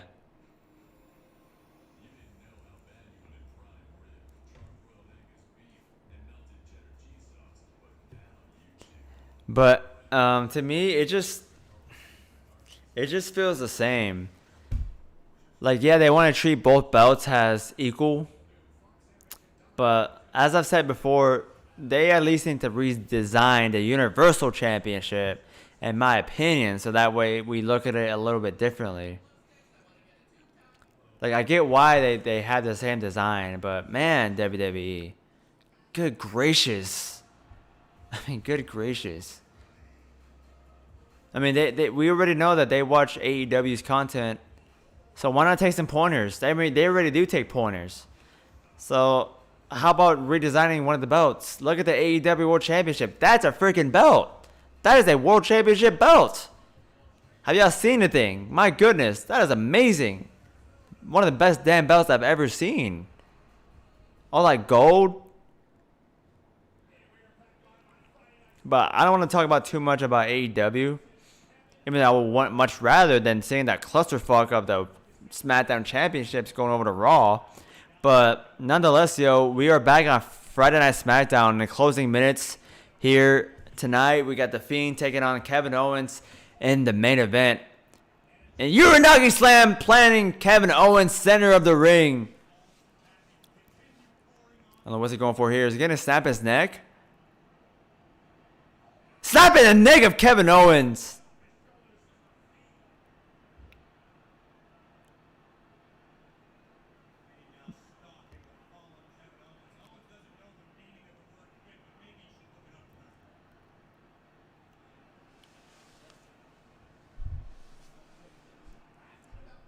Now it looks like the Fiend is just going to be toying around with Kevin Owens for the remainder of this match. I don't see how Kevin can recover from that neck snap. That neck snap, excuse me. Setting up for Sister Abigail. Oh, Kevin Owens fighting out of it.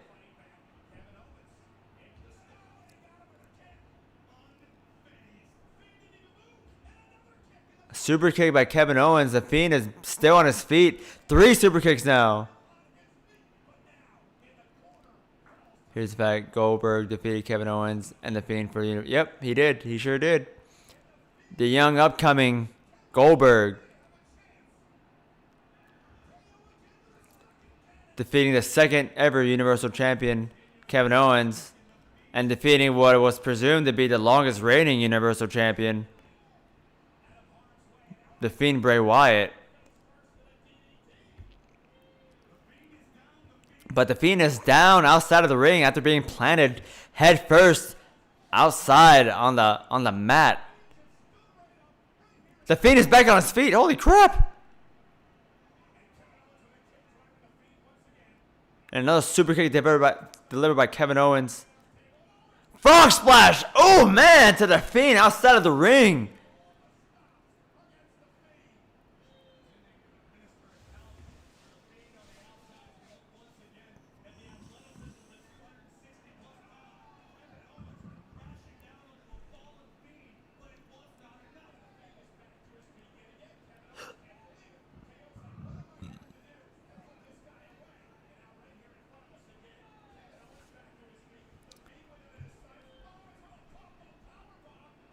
Pop a powerbomb. They botched that. They're supposed to do a spot where Kevin Owens pops up powerbombs The Fiend, but that didn't go as well as planned.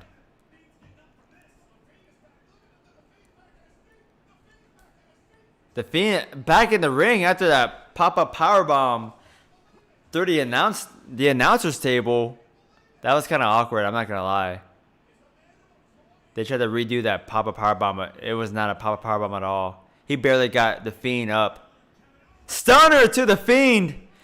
Oh my god, I'm back. He still has the mandible claw to Kevin Owens. And a Uranagi slam. Wow, and the mandible claw. Holy crap. 2, 3. Kevin Owens defeated. Wow.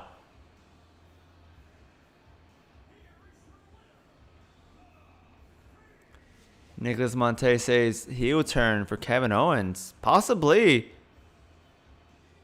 We've seen many changes. Well, except John Cena. But we have yet to see him in competition since WrestleMania. And he's not even a full-timer anymore. He's like one of those 1 or 2 time a year things.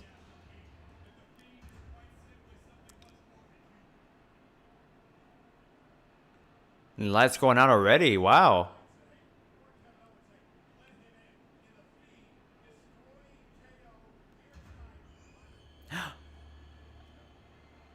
And now Alexa Bliss and The Fiend staring at each other on top of the stage area.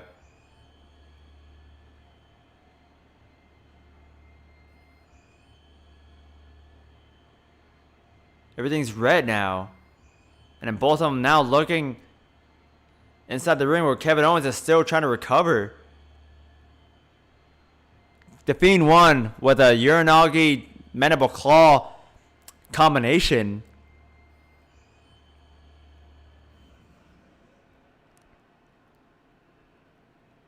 Little symbolism there. Maybe we could very well be seeing a heel turn by Kevin Owens.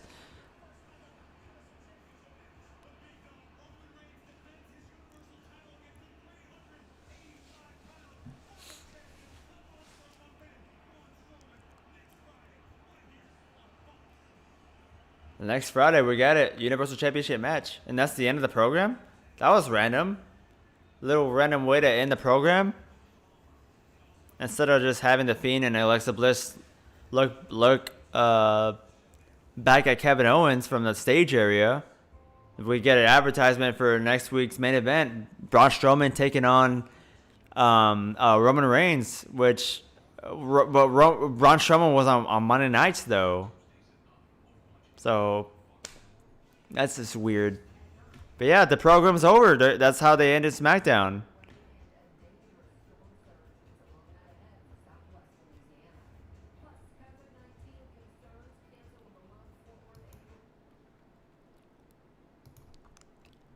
We saw this happening anyways, not surprised. Yeah.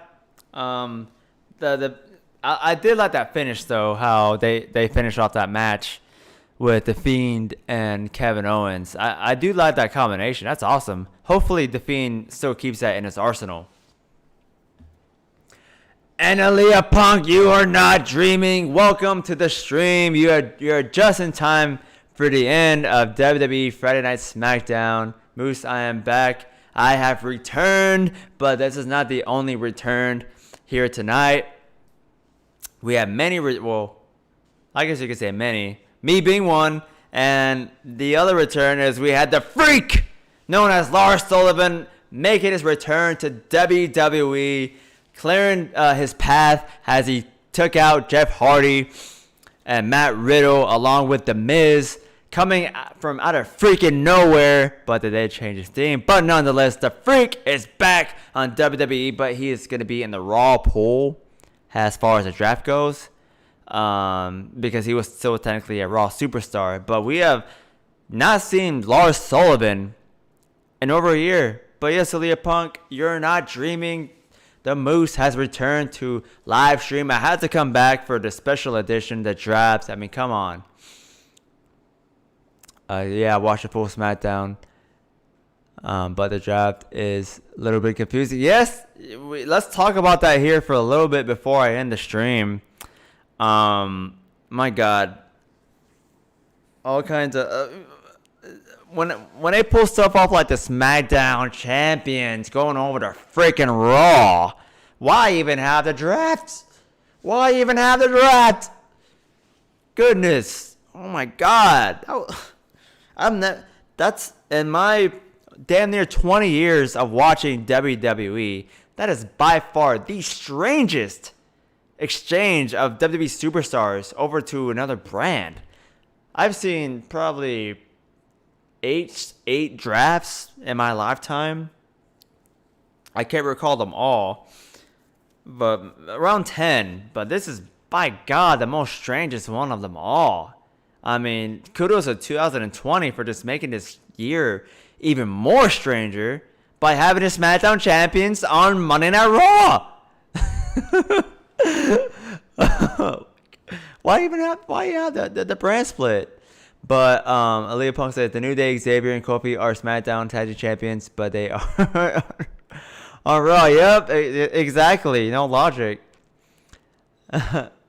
Aaliyah, what's up? Not Nicholas Monte. Yes, it's good to have the old game back here. I took a little break from live streaming from YouTube. I did get the comments though, so it really surprised me to see the support and everything like that. I did see them, so don't think I was ignoring you. I just had to take a step back, really see what I was gonna go do with this channel after being discouraged, after being copyrighted. I wouldn't be surprised if I got copyrighted tonight if this video was not if this video was taken down tomorrow. But who knows? I'm over it. It is what it is. But I had to come back for tonight since it was a draft. Aaliyah Punk, Nicholas Monte, good to see you guys. Yes, good to see you guys. Everybody here, the old gang. Like I said, we had Guy Dawson. We even had Unhinged Bliss. He came through too. No gobbledygooker tonight, surprisingly. He always comes in. Brad Lane. But yeah, Aaliyah Punk, Sasha Banks versus Bayley at Hell in a Cell. I'm hyped. That's what they should have freaking did in the first place. Guy Dawson says, Aaliyah Punk, hi. Yes, let's welcome back Aaliyah Punk. Aaliyah Punk, welcome back. Round of applause for Aaliyah Punk making it to the live stream for Moose's return on Friday Night Smackdown, the draft edition. Yeah, I wanted to get this in there because I was expecting big moments here in the draft, which there were. Seth Rollins was my favorite pick of the night.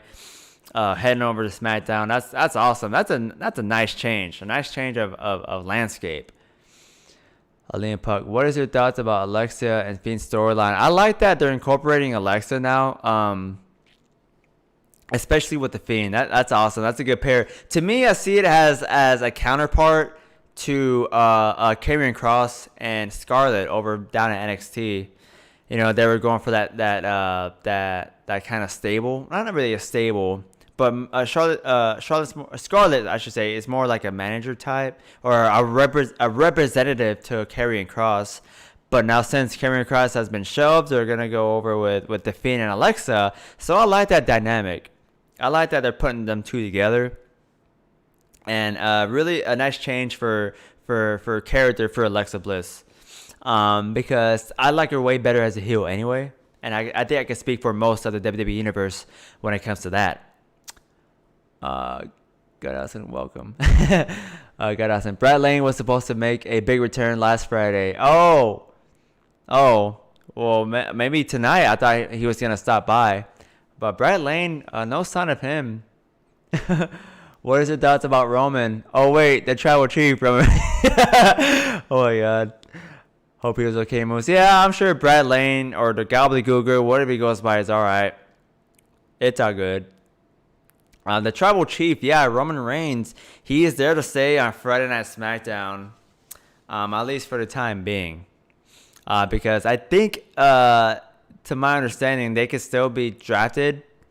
Because we have seen weird stuff happen in drafts where a superstar gets drafted to the other brand just to be drafted back to their original brand on the same night, on the same draft. So we have seen that before. So I wouldn't count that out entirely, but that would be pretty interesting if they did went down that road. Liam Puck says, "Yeah, Moose. For we all thought that you'd be gone forever." Yeah, for a second. Like I was saying a few minutes ago, I had to take a step back from live streaming because I was just being too discouraged. But after seeing those comments, after seeing all that support, I was like, damn, like I really got people who like my streams. And that says a lot because I don't know what the hell I'm doing. You know what I'm saying? At this point in my life, hell, I'm about to be 29. And it's like, what the hell am I going to do with my life?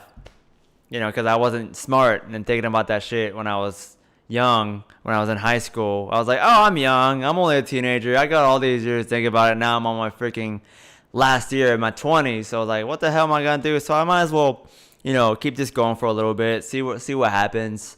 Still experimenting what I would do on this channel. If I want to just do live streams every show or just do live streams sometimes and just do different kind of content in between instead of doing like I just said, live stream every show. So we'll see. We'll definitely see what's to come for the Moose. You know what I'm saying? Leah Puck says, what is your thoughts about Rey and Dominic on SmackDown? That's awesome. I've always seen Rey Mysterio as a SmackDown guy. I remember his debut back in 2002 in the summer. I remember the advertisement for him debuting. It just had his mask. It was a little short video package, not showing too much. It would just show the mask and a bunch of smoke. And then they had some words. I can't remember what the words were. It was so long ago. But they were leading up to that. And then I saw his debut on SmackDown where his OG theme song, hopping up, from underneath the stage. My first time ever seeing Rey Mysterio. That was awesome. I loved that as a kid. And ever since then, Rey Mysterio belongs to SmackDown to me. I never saw him as a Raw guy. I never even thought about that. And I'm glad they never did that. I mean, he eventually was on Raw. But there was just, nah. I mean, like back in 2011 or 2010, something like that. But he's back where he belongs. And the fact that he's bringing his son along with him, I didn't even know they were an official tag team. You know what I'm saying? Because they split the New Day, but they're not going to split up Rey and Dominic Mysterio. But nonetheless, Dominic on SmackDown on the A Show. All right. Hell yeah, good shit for Dominic Mysterio. Already moving on up. This early on in his career, skipping NXT, going right over to the main roster. Not only that, on the A Show, Friday Night SmackDown. Leah Puck says, Moose is very upset after Sasha Banks versus... Hey, you saw that part. I don't know. Yeah, I'm not a big fan of Sasha, but yeah, it's okay. But they should have just done that from the get-go. Why even have that build-up just to have them the first championship match on SmackDown, just to end in a DQ and then have another match at Hell in a Cell? Why not just have that first match ever, them two colliding at Hell in a Cell? I mean, what's the point of this little, I don't know, 7-minute match on SmackDown? You know, because they're building all that up. Just, I don't know. That was weird. Leah Puck says, hey, remember Moose today is the living legend Eddie Guerrero's birthday, so we all wish him happy birthday. Happy birthday to the late and great Eddie Guerrero. To be honest, I didn't even know it was his birthday all this time. So thanks for that heads up. That's crazy. Only a few days away from mine. That's crazy. Yeah, how old would he have been? Let's see. He died in 2005. I remember that in November. I remember that. My friend telling me in middle school during breakfast in the cafeteria, and I couldn't believe it. So he was 39 at the time. I remember he wasn't even 40. So he was just about to turn 40. So that was what, 15 years ago? Fuck.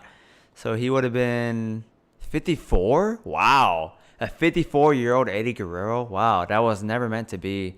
This makes me think, man, when would he have retired? 2010 or 2011? You know what I'm saying? Because he was already going through complications, so maybe he would have retired around that time, around the edge. You know, if I were to say. Aaliyah Puck says, "Oh, you are so upset after that match happened on SmackDown." I'm just not that too high on Sasha Banks. Like, oh, come on. I'm more excited for Bianca Belair. I'm excited for that. Are you streaming this Monday? Since it is a draft, I think it's safe to say yes. I will be live streaming Monday Night Raw. I mean, it's a freaking draft. Come on, I gotta close this thing out for the draft. So yes, if you guys are a bit not busy, if you want to tune in, stopping by, you don't even have to come in for the whole stream. Just coming by, say what's up. You know, it's good to see your names. It's good to see anybody who wants to join the live stream. So yes, Monday Night Raw, the Moose is coming back to Monday Night Raw for one night only. He returns for a special edition of Monday Night Raw for the draft. What is going to go down? All kinds of exchanges, all kinds of heel turns, returns, maybe another return for Monday Night Raw. I don't know. We'll have to see. Aaliyah Punk asks, Moose, coming Sunday is our birthday. Yeah, our birthday, October 11th. You already know what time it is. Going on the big 2-9 over here. You already know. Yes, sir. Yes, sir. Happy early birthday to you, Aaliyah Punk. I don't think I'm gonna be live streaming this weekend. There's really nothing to live stream. Because there's no pay-per-views or anything, or no predictions or anything. I was gonna do a prediction video last week for NXT TakeOver 31, but I just had to take a little bit more time away from the live stream, just from YouTube and stuff like that. I was considering though streaming TakeOver 31, but I was just not in the mood. I was like, nah, I just wanna watch their pay-per-view, you know, because I was still mad about being copyrighted. But yeah, our birthday, hell yeah, Sunday. Trying to take off work tomorrow so I can celebrate a little bit early, even though I don't drink. Lay Punk, after you're being fired from Vince, copyright by copying the like, you're fired. I was so stupid. Oh my god, dude. Next month, now we're struggling about my birthday. It's October 11th. It's actually April 27th, 2005. God damn. Yeah, I was about to say, Nicholas, like, we all can't have the all freaking same birthday. I was believing you, too, because I think you said you were going to show us your passport or something. I was like, God damn, maybe this dude's onto something. Maybe he's telling the truth. But god damn, bro, 2005? Bro, I was like in 7th grade at that time. Yeah, 7th grade. That was crazy, bro. And now here you are all these years later watching my live stream. We're talking about wrestling. 2005, what a good year, yo. Batista, he was still on Monday Night Raw up until he got traded later on that year to SmackDown, where he really, his career took off. Aaliyah Punk, what is your thoughts about the Hurt Business? I like that they're staying on Monday Night Raw. I love the Hurt Business. They've really grown on me. They're one of my favorite stables, not just recently, but of all time. And who better than MVP to lead the damn stable? He's amazing on the mic. Yeah, he's not as great and agile as he used to be in the ring, but I like that he's still competing. For one, he's just not a manager for the Hurt Business. He still competes, as a superstar. But yeah, Shelton Benjamin and Bobby Lashley to back him up, in the ring because they still got it. But my question is, where the hell has Cedric Alexander been? Like, where the hell has he been? He hasn't been there for 2 weeks. 10-5, Eddie Guerrero passed away. Yes, he did. He did, Aaliyah Punk. I remember November, I want to say 12th, I believe, if I'm not mistaken. I could be, or 7th, something like that. Before the 15th. But I love the Hurt Business. I love them, yo. They should stay here for a long time. Maybe next draft go over to SmackDown. But Ali is the leader of Retribution. Your thoughts? Man, I was marking out, and I was so damn mad that I wasn't live streaming. I was like, man, what? Look, if I could have made a reaction video. I could have had this recording too, to have better quality for reaction video. But man, low key, I was like, man, dude, if I was live streaming or doing a reaction video, man, because I was like, what the fuck? Like, no way! Like, Ali! Holy crap, because I did not see that coming. Still alive, bro. Yes, Unhinged Bliss. We're just talking a little bit after the stream. I mean, I was late to the stream, so let's talk about the draft a little bit, catch up, since I have not been live streaming since almost 2 weeks now. So, but it's a draft. I was like, the freaking draft. I gotta come back. I thought I wasn't gonna be able to though, because as SmackDown was starting, my webcam wasn't working. I was like, what the hell, yo? Is it not meant to be? But yeah, I got it working. Niggas must say, I hope Brock Lesnar returns on Monday in the draft. Oh yeah, to be drafted SmackDown to appear 3 times a year. Woohoo, Brock Lesnar. He's a special attraction. He's not gonna even have. If they have him in the draft pool, what is the point of that? Having Brock Lesnar in a draft pool, that's just he doesn't have matches on his brand. You know what I'm saying? He's never gonna have a match on the brand. He's only a pay-per-view guy. So, Aaliyah Punk, the ultimate former Brock Lesnar, is never going to return. Hashtag Nicholas Monte. I wouldn't say that. I wouldn't go that far. Aaliyah Punk. I think there's still a good chance for him to return. Because Vince McMahon has the money, and I think there's still a good opportunity that Brock Lesnar could end up in another promotion. Maybe he can go back to He wasn't even New Japan or what? He wasn't even an actual star over there. He just had appearances at New Japan. But he still could be signed to something, just even for some short stints like he does in WWE. Even though he's better off at WWE, with the kind of deal he has, being paid as a freaking full-time superstar and shows up 7-8 times a year, maybe 10, less than 10. On actual Raw. Aaliyah Punk. What if Eddie Guerrero didn't die in 2005 and is still active on the main roster? Don't mention Brock Lesnar as a beast. He is an ultimate farmer. Farmer. Oh my god, that's hilarious. You crack me up, yo. Y'all hilarious, man. I can't with y'all. But yeah, that's pretty interesting to think about. If Eddie Guerrero stayed alive, I think if he was still alive, I think he would have retired around, like I was saying earlier, 2010, 2011, because he did have complications, and he knew that.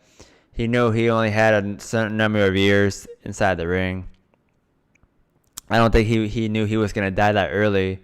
But I say around 2010, 2011 would have been an appropriate time, being in his health.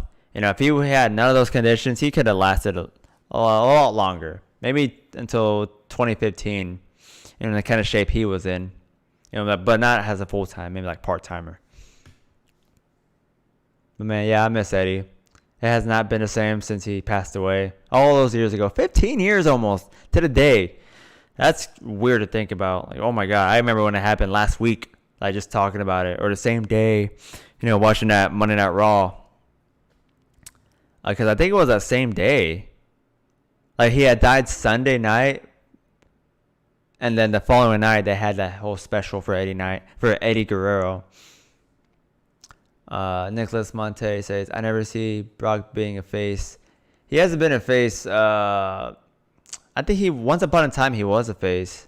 I think when Paul Heyman dumped him for the Big Show, where the Big Show was the undisputed champion. So I believe Brock was a face for a little bit, but since he's returned back in 2012, yeah, he's always been a face. Over 8 years ago. God damn, when he returned? Holy shit. When he left, he wasn't even gone that long. He left in, 2004? Came back in... Yeah, he left in 2004. He came back in 2012. So 8 years. Yeah, okay. So he was gone for 8 years, and he came back for 8 years. So, wow. Huh. Little math trivia, I suppose. Hey, Moose. At the last video, I shared you the Champ Chom video in the comment section. Oh, yeah, I checked it out. I wasn't really that interested. Not a weird guy, but just, I'm not really that kind of content. Little too try hard for my taste. Man, bro, it really has been a while since we have seen John Cena on WWE. But for me, it feels different without been seeing John Cena on WWE. It's not the same. It's definitely not the same. Yeah, WWE lost so much star power. More than half, I could say, for the company. Because John Cena, come on, John freaking Cena, yo. The greatest of all time.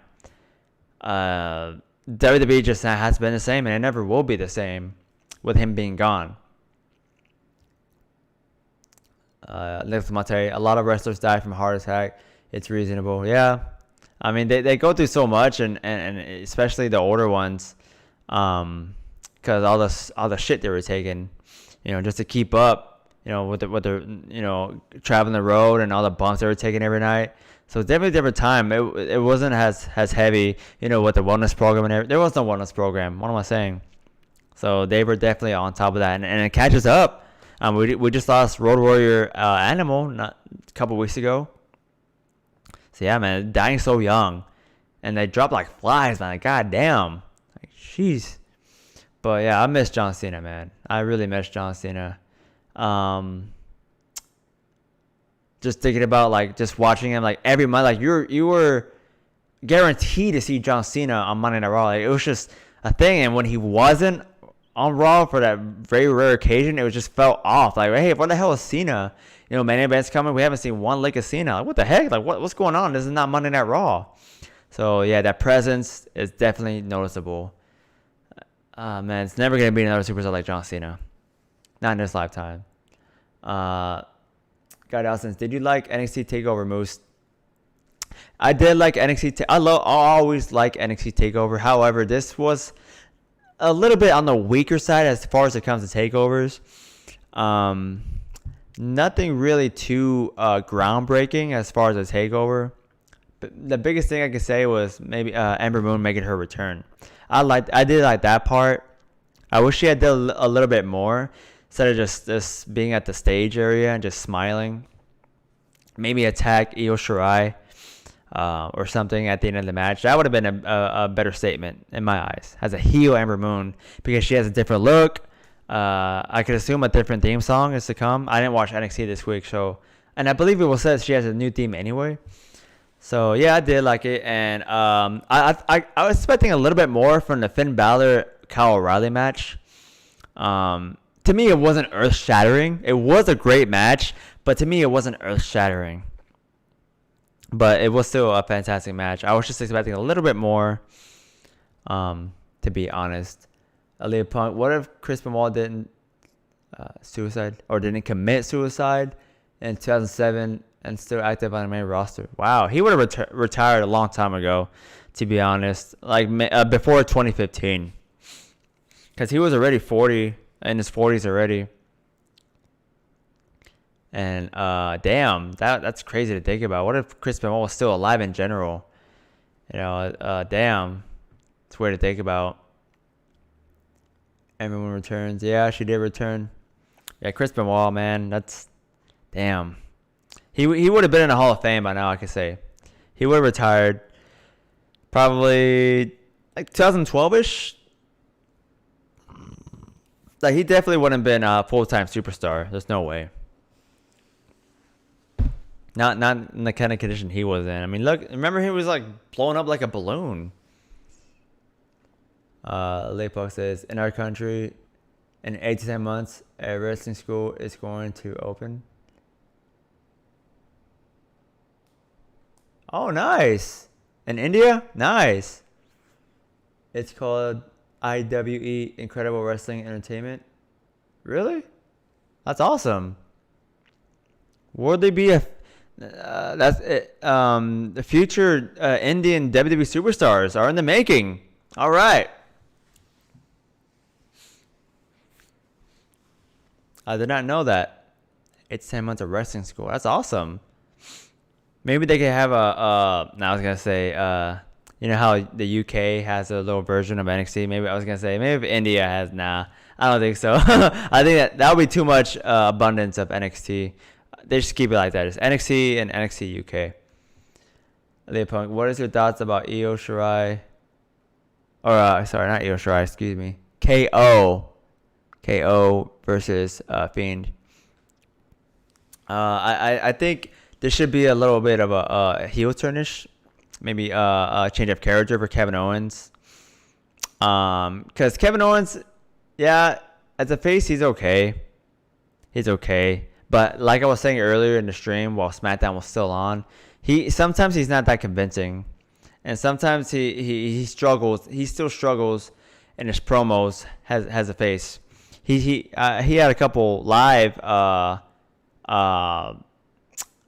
mess ups during a promo. I can remember one at NXT and remember I think one from Raw as a heel. But for the most part, he's way better off as a heel, like a lot of superstars are.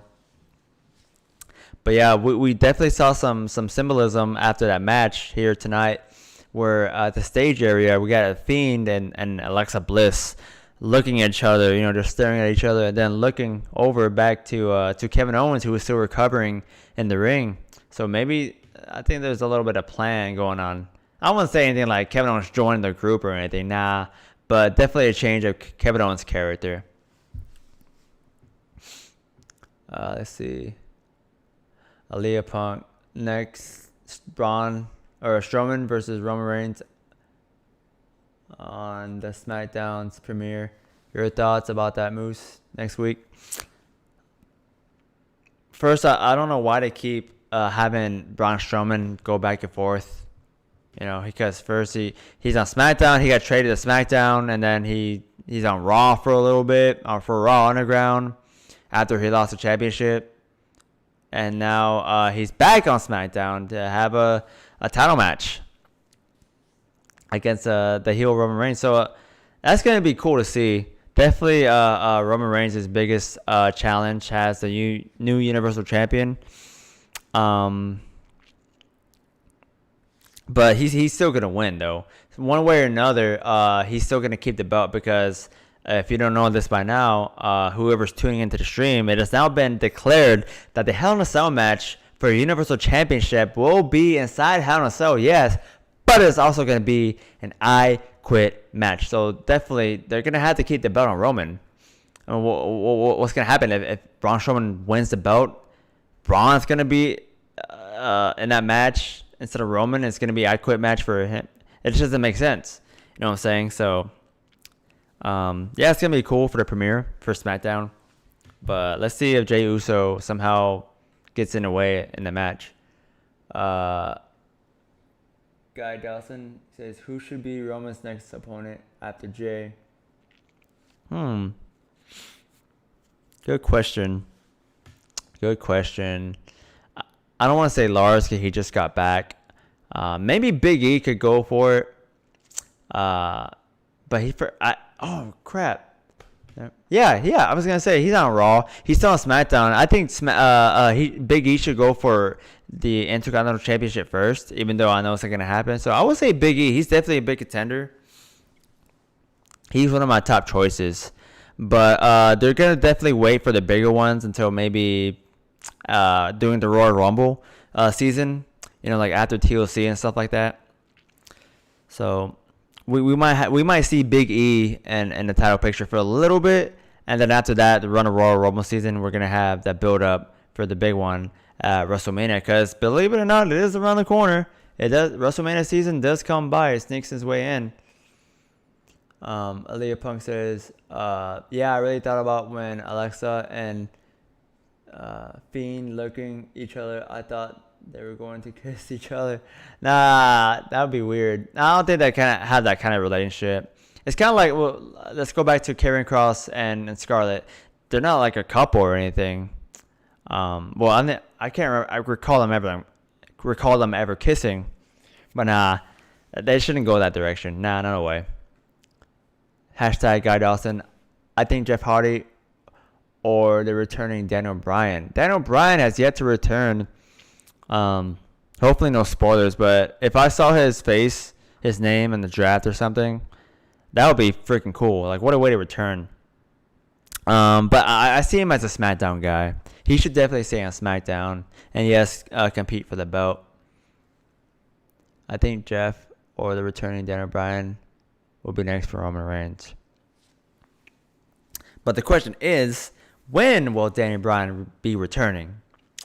Because I don't like you guys know, I don't like being spoiled or finding out what's to come. I like finding out things firsthand because that's how I grew up watching wrestling, just watching things right as it happens. Because internet was still not nearly as big as it is right now.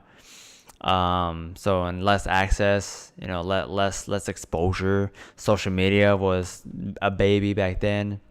So I miss those times. Now things get exposed so quickly, and now we see superstars tweets what they're saying, what they're doing on their off time. So yeah, a different time. Yeah, I know it's never gonna go back to the way it was, but hey, it is what it is. But yeah, that's what I had to say about that. Liam Puck says, how about this Roman versus Brock at WrestleMania? Because after Jey Uso is bullied by Roman Reigns. They've been talking about that match for a while now, maybe a couple years. If I were to say. I like that idea though, I mean, that would be awesome to see a Rock come back for a program with his cousin to be the tribal chief, and then maybe, who knows, Roman Reigns defeating The Rock in a clean match at WrestleMania as a heel, because he's gonna main event at WrestleMania.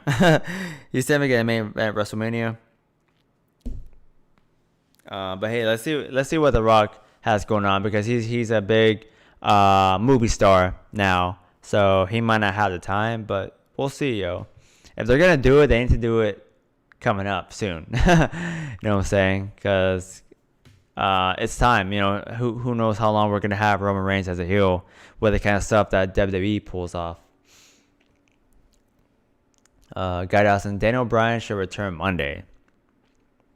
I would like to see that. Let's see Daniel Bryan, because I believe one of y'all said, I think it was Aaliyah who said he had another baby. So yeah, all right, Daniel Bryan, all right, you're a wrestler, so back to your job. You can take care of your baby, but hey, come on, you gotta stick to your job, or just choose one. If you want to be a dad, cool, just stay away. But I mean, come on, we want to see you back, yo. We want to see you back. You've had enough time with the fam bam. Leah Punk says, Guy Dawson, whether Daniel Bryan is going to Raw or SmackDown, there will be no opportunity for Daniel Bryan because he achieved everything. Grand Slam champion, main event at WrestleMania. Well, it's not too late. I mean, look at Randy Orton. He's accomplished everything too. I mean, he's not a Grand Slam. He's never been United States champion. But hell, he's been in a main event picture for the last 2 months now, almost 2 months, 3, maybe going on 3. because they were building up for SummerSlam. So yeah, Randy Orton's been in WWE for 20 years, damn near. So I wouldn't count Daniel Bryan out yet. Yeah, he's a seasoned veteran. You know, he's definitely coming up 20 years in his wrestling career. Maybe more. Who knows? Who knows how long he's been wrestling? But yeah, I would definitely want to see Daniel Bryan has the main champion once again. Leah Punk, what is your thoughts about Randy versus Drew at Clash of Champions? I was surprised. That was crazy that they kept the belt on Drew. I was for certain. I was calling it that we were gonna see Randy Orton win the belt for the 14th time. But yeah, with the legends, you know, coming in, I kind of had an idea. Oh man, maybe they are gonna have Drew keep the belt, and yeah, it was a good match. It was decent. I just thought they were gonna have Randy Orton become the champion. I would have liked to see that, you know, so that way Drew can lose the belt and then win it back when the fans return. But hey, that could still happen because they're still due for one more match at Hell in a Cell, so we can see it there. The interference from the legends, yeah. I don't know what I was doing, but I missed the Big Show, where he helped. But I did see Christian and a little bit of Shawn. What was I doing? But I barely caught the glimpse of Shawn Michaels and Randy Orton on top of the ambulance. Nicholas Montez Goldberg should stop fighting before he has a heart attack, and how it's sad because his wife would be a single mom, then he doesn't see his kids grow up, then everyone will cry about it, be sad.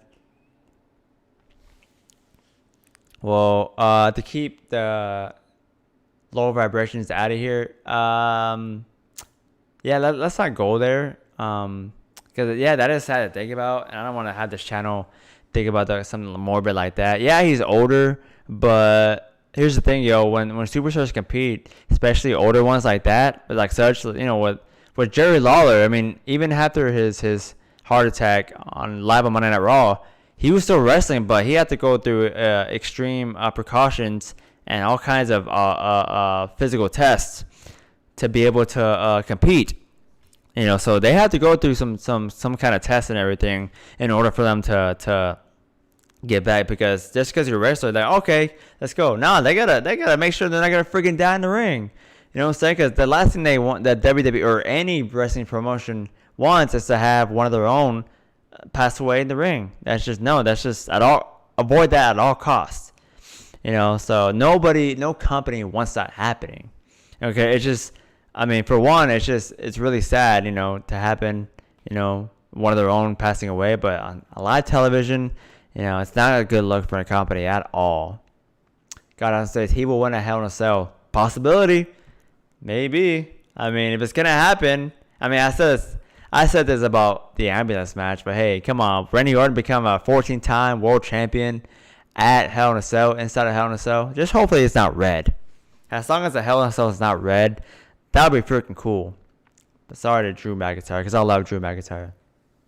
Leah Punk, what is your thoughts? The Dark Killer Randy Orton. I mean, wearing shades and attacked the Legends with a chair last week. Oh, he was wearing the night goggles. I was a little I was caught off guard by that too. I was like, what the heck? What is he doing? But that was night vision goggles apparently, which that's cool because I want a pair night vision goggles. I didn't know they had those. Well, the government and stuff like that, they have them, you know. But damn, I mean, whoever already knows, he got the hookup. But that was just a little bit silly because there was just no reactions from the Legends. It was just light shuts off and then clonk, clonk, clonk, clonk, clonk.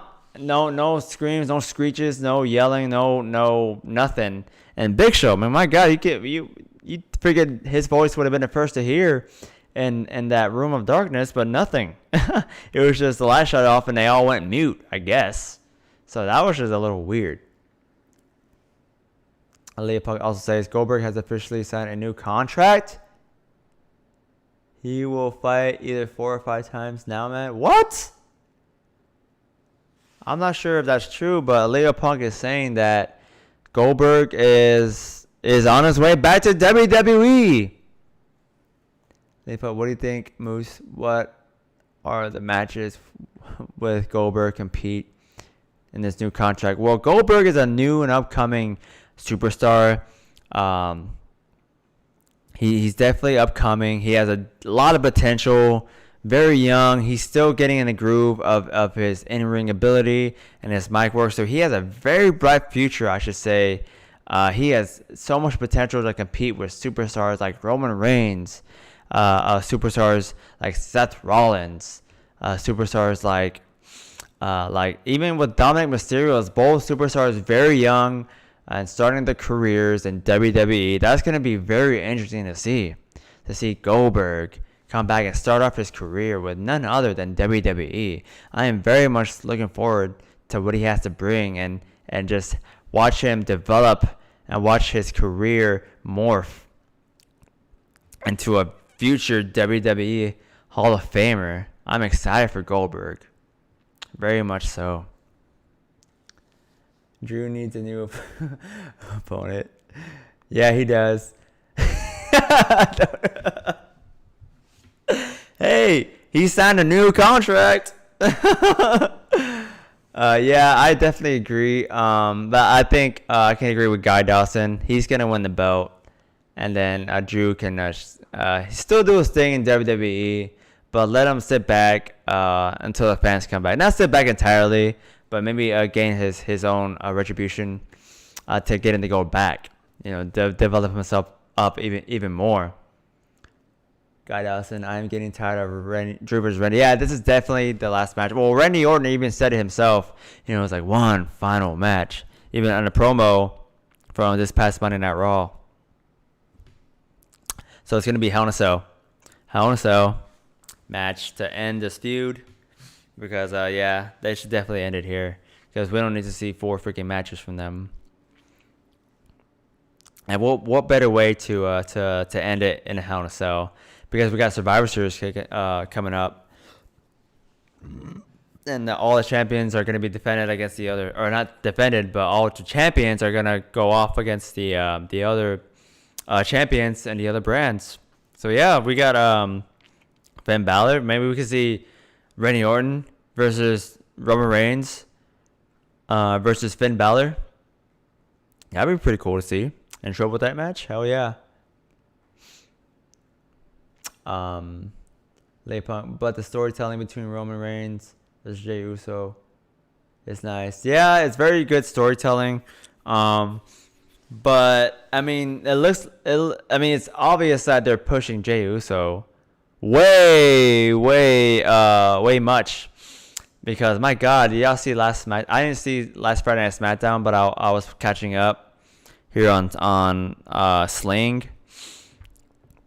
I was watching SmackDown yesterday, and I saw freaking AJ Styles put over Jey Uso. Clean. He lost straight up to Jey Uso. And I could not believe what had transpired, what my eyes were witnessing. Jey Uso defeated the phenomenal AJ Styles in singles competition. Wow. I mean, not even like a devious way for Jey Uso to pull the victory, like a roll-up or anything. He straight up defeated AJ Styles. And I was like, what the hell, WWE? How dare you? Like, my God, if you're going to push Jey Uso, you might as well give him the freaking belt at Hell in a Cell. Yeah, exactly what I was saying, Guy Dawson. Imagine Randy versus Roman versus Finn. Yep, exactly what I was saying. Very interesting to see. Because they're all heels. Ooh. Aaliyah Punk. Also, the storytelling between Drew versus Randy is good because of Randy Orton. Randy Orton's a freaking legend. Living legend. Let's appreciate him while he's still here. Who knows how many years he has. I mean, he did sign a new contract, but I'm not aware of how many years. Maybe this is his last contract. I don't know. But let's just appreciate him while he's still here. Because he's going to go one of these days. He wants to watch his daughter grow up and everything like that. So I'm appreciating him, while I still can. I love Randy Orton. One of the best heels of all time. Nicholas Monte says the next stupid thing Vince will do is Goldberg beat Drew for. Oh my God! Don't say that. Oh God! Please no. Please no. Nah, I think Drew's gonna drop it to Randy Orton at Hell in a Cell. Cause man, Randy Orton just being defeated by Drew over and over. My God. Last week I was angry when AJ Styles got lost to Jey Uso. Very, very clean. I was damn angry. Yeah, I was like, what the hell? I mean, if they're gonna fucking put over Jey Uso like that, why AJ Styles? Why in that manner? Why like that? Like maybe, if anything, maybe AJ Styles trying to cheat to win or something. Trying to distract the ref and then get rolled up by Jey Uso. That I could have been, alright, cool deal. Alright, cool deal. It's not entirely too bad. But my God, AJ Styles straight up lost to Jey Uso. Probably what? I haven't played 2K in a long time, but I could say Jey Uso is probably like a freaking rank 82.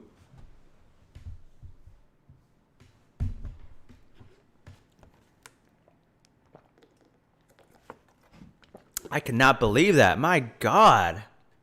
And Jesus, WWE. Is this because AJ Styles streams on Twitch? That's the only thing I can think of. That's the only logical explanation. Like, they're mistreating AJ Styles. Or maybe because he's a former TNA guy. I don't know. But I don't know, man. Like, my God. If he's going to lose if AJ Styles is going to lose to Jey Uso to build him up. Because they got to build Jey Uso up a little bit, I suppose. Man, that's weird. Yeah, Jey Uso's in a main event title picture, but we know he's not going to win the big one. Not like that, at least. Or ever.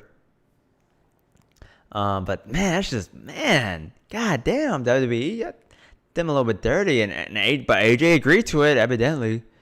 So, man. It's like, wow. And AJ Styles signed a freaking 5-year contract. So, damn. I mean, I guess. Wow. Leopold, do you know the real reason why AJ Styles is moving back on Raw? I don't know. I wish he was staying on SmackDown because we've already seen him on Monday Night Raw. And he just got back to SmackDown not too long ago, right? Because he was still with the OC earlier this year, around WrestleMania, right? Yeah, he was, because he was in that feud with the Undertaker, and he was still on Monday Night Raw, and then he went over to SmackDown for some reason. And now he's back on Monday Night Raw. So it's like, it's no surprise. Or it's no shocker. It's like, okay, he's back on Monday Night Raw. But I much prefer him on Friday Night SmackDown. That's the phrase that AJ Styles built. I don't know, yo. I don't know. I wish I had the answer to that. Maybe he's going to compete for the WWE Championship. But he's already been WWE Champion. Like, I thought they were going to have him in a program with Roman Reigns to compete for the Universal Championship, but that's obviously not going to happen. Also, last week, very angry when Morrison got squashed by Otis. Yep, but thanks to God, Morrison moved to Raw. Yeah, a little bit shocking that Morrison's going to Raw, because again, I see Morrison has a SmackDown guy. A lot of superstars I just see as SmackDown superstars. I grew up watching John Morrison on SmackDown when he was in Eminem with Melina and oh God, drawing a blank here. What's his name? He's a part of J&J Security. God damn it, I forgot his freaking name. But you know what I'm saying. Eminem. Got on stage. Roman Reigns will pin Finn because Randy Orton is the newer champ. Yeah. I could definitely see Finn taking the pinfall. I mean, come on, because he's tiny, and Vince doesn't like tiny superstars. He always does them dirty. Aaliyah Punk, AJ Styles, and Paul Heyman is real life enemies because when he was on Raw, Paul Heyman was the executive director. Then when he moved to SmackDown, Heyman moved to SmackDown by being Roman's manager. Damn, that's good. Real life enemies? I don't know why though. I don't know why they would have beef. That's why AJ is moving back to Raw. I did not know that. Well, it definitely takes away some opportunistic matches that AJ could have had on SmackDown. He still had a lot of time left on SmackDown because he had just got back to SmackDown. I can't remember how he went back to SmackDown because, like I was saying, he was on Monday Night Raw earlier this year with the OC. But so much change has happened. OC is now the Good Brothers on Impact. So, I mean, I way prefer AJ on Friday Night SmackDown, but I guess it is what it is. Nicholas Monte, 3 months before Goldberg defeated The Fiend, I said Goldberg will beat The Fiend, and it happened a couple months later. Yeah, I think a lot of people were guessing that too, because the way, I mean, it's WWE. I mean, come on. WWE's always pulling this kind of shit off. Aaliyah Punk, the reason is behind it is the main reason why the OC, Gallows and Anderson is being released from WWE. I heard something about that. Damn, it's a shame that they left though. But they're Impact. I thought they were gonna go to AEW. I would have preferred them at AEW, but hey, I mean, Impact is damn, it's still beating, yo. Their heart's still beating. And making a bit of a comeback, if I do say so myself. My God, they got EC3 back. Eric Young, EY is back on there too. So, Guy Dawson's, he got traded for Dolph Ziggler. He got traded for Dolph Ziggler? Dolph Ziggler, I don't really count him in anything. He's just kind of there. He just kind of does what WWE has him do. He'll do anything. Because he knows he's not going to be he's never going to be the world champion again. So he's just like, he's getting paid really good though. Really good. Like over $1 million a year, just to stay, because by God, we know if he goes to AEW, he's going to be a megastar over there. So Vincent is saying, no way that's going to happen. So he's paying Dolph Ziggler big money just to stay in WWE. And Dolph Ziggler's like, all right. And Dolph Ziggler, in his contract, he doesn't even have to stay, because superstars are required to stay. Even after they perform, they have to stay on the show. But Dolph Ziggler can leave at any time, after the show. I'm not saying the company, but after he's done competing, he's like, all right, I'm going to go back to the hotel and I want to hook up with some girls or something. So yeah, he has it really well. So he's just like, all right, I'll just do whatever. Leah Punk says that's why AJ Styles got really mad at Paul Heyman. Oh, okay. Nicholas Monte, I see Morrison taking the Money in the Bank briefcase from Otis and gets revenge on Drew McIntyre because Drew McIntyre defeated John 10 years ago for taking his title. Wait, what? Oh wow, I didn't even know about that. Drew McIntyre defeated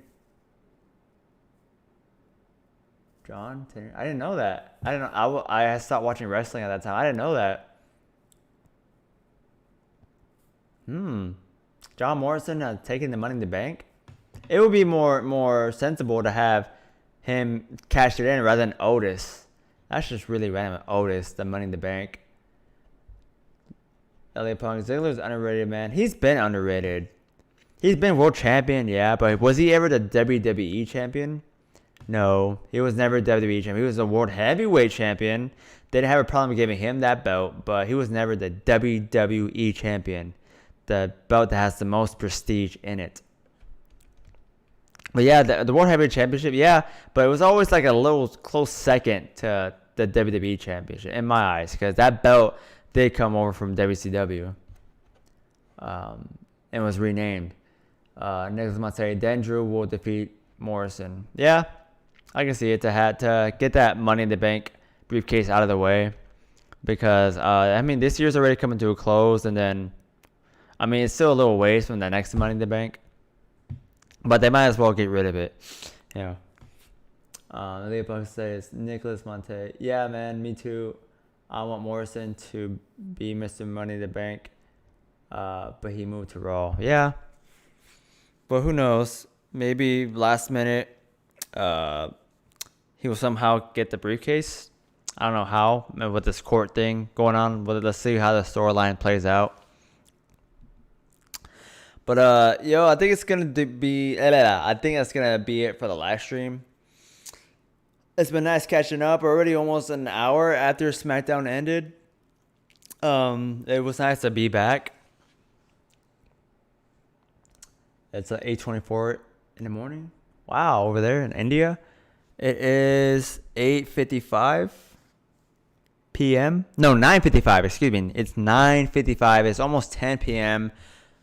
Damn near an hour since SmackDown ended. But with that being said, I think this is gonna be the end of the live stream. Let's see, it says Scott Dawson, Ziggler, and Rude are going to face the Street Profits at Hell in a Cell for the Raw Title Championships. What is your pick? I say let's give the belt to Rude. I mean, if they're gonna have him compete for the belt, the main belt, and lose, might as well give him the tag team championships. Street Profits have got their title run. They definitely got it. They want to let's not have him be all stale with it. But let's see. We still got the draft coming up, so anything can happen. Thanks, man. It's been nice to be with you. Yes, of course. Yeah. Guy Dawson, 7:55 p.m. Oh, you're 2 hours ahead, Guy Dawson. Wow. Yes, good seeing your name, Aaliyah Pong. Thank you for stopping by. I appreciate you. I appreciate all of you. Actually, Guy Dawson, Aaliyah Pong, Nicholas Monte, Unhinged Bliss. All you guys, y'all have been here since day one, yo.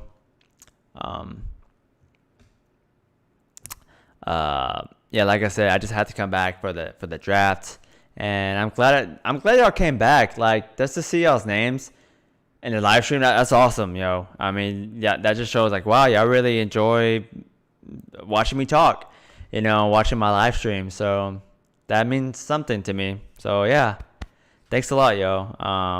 Cause then this is like, I don't know what I'm doing. I'm just like winging it every time I come to live stream. So yeah, thanks for putting up with me and just, I don't know, yeah, putting up with me and listening to me talk. I'm still, learning as a live streamer and just, becoming a better person, all that stuff. Yeah, bye, Moose. I've been missing you so long. Yeah, I miss you guys too. I appreciate your comment, all you guys' comments. I did read them. But yeah, I was taking a little step back. But yeah, it's been nice to be back. Let's see where this channel goes. I will be returning on Monday though for the live stream for the draft. But anything after that, we'll have to see if I'm gonna stream every single show or just do it every now and then, like for pay-per-views only, and then like hop in every now and then for Raw and SmackDown and NXT. We'll have to see what happens. Still experimenting, seeing where I want to go, not only with this channel but with my life and everything like that. Still taking things through. Gonna be 29 in a couple of days, so like damn, shit, like damn, I gotta do something with my life. Yeah, I'm glad I'm here too. Yeah, glad that you're happy. Yep. I'm back. Thank you so much, y'all. We'll see where this channel goes and see me grow, stuff like that, and just have a good time here. Thanks for returning. We appreciate it. Yeah, man. Thank you, Nicholas Monte. Can you do how some predictions? Yes, I can. I'll do a prediction video once all the matches are set and everything. So yeah, be on the lookout for that. I will do a prediction video for that. But with that being said, ladies and gentlemen, thank you for coming back to the Moosh live stream, yo. Share 2 videos. Oh, okay. Yeah, thanks. This video, I'll share 2 videos. Please check that out. That is my friend's channel. Oh, I thought you were going to promote my video. Oh, okay. No, it's all good. I can't read. But yeah, guys, y'all be careful out there, yo. Y'all be safe. Be nice to each other. And until next time, y'all, if y'all have time, come back for Monday Night Raw for the second draft pick, yo. Monday Night Raw. See y'all Monday night, yo. Be careful. Stay safe. And until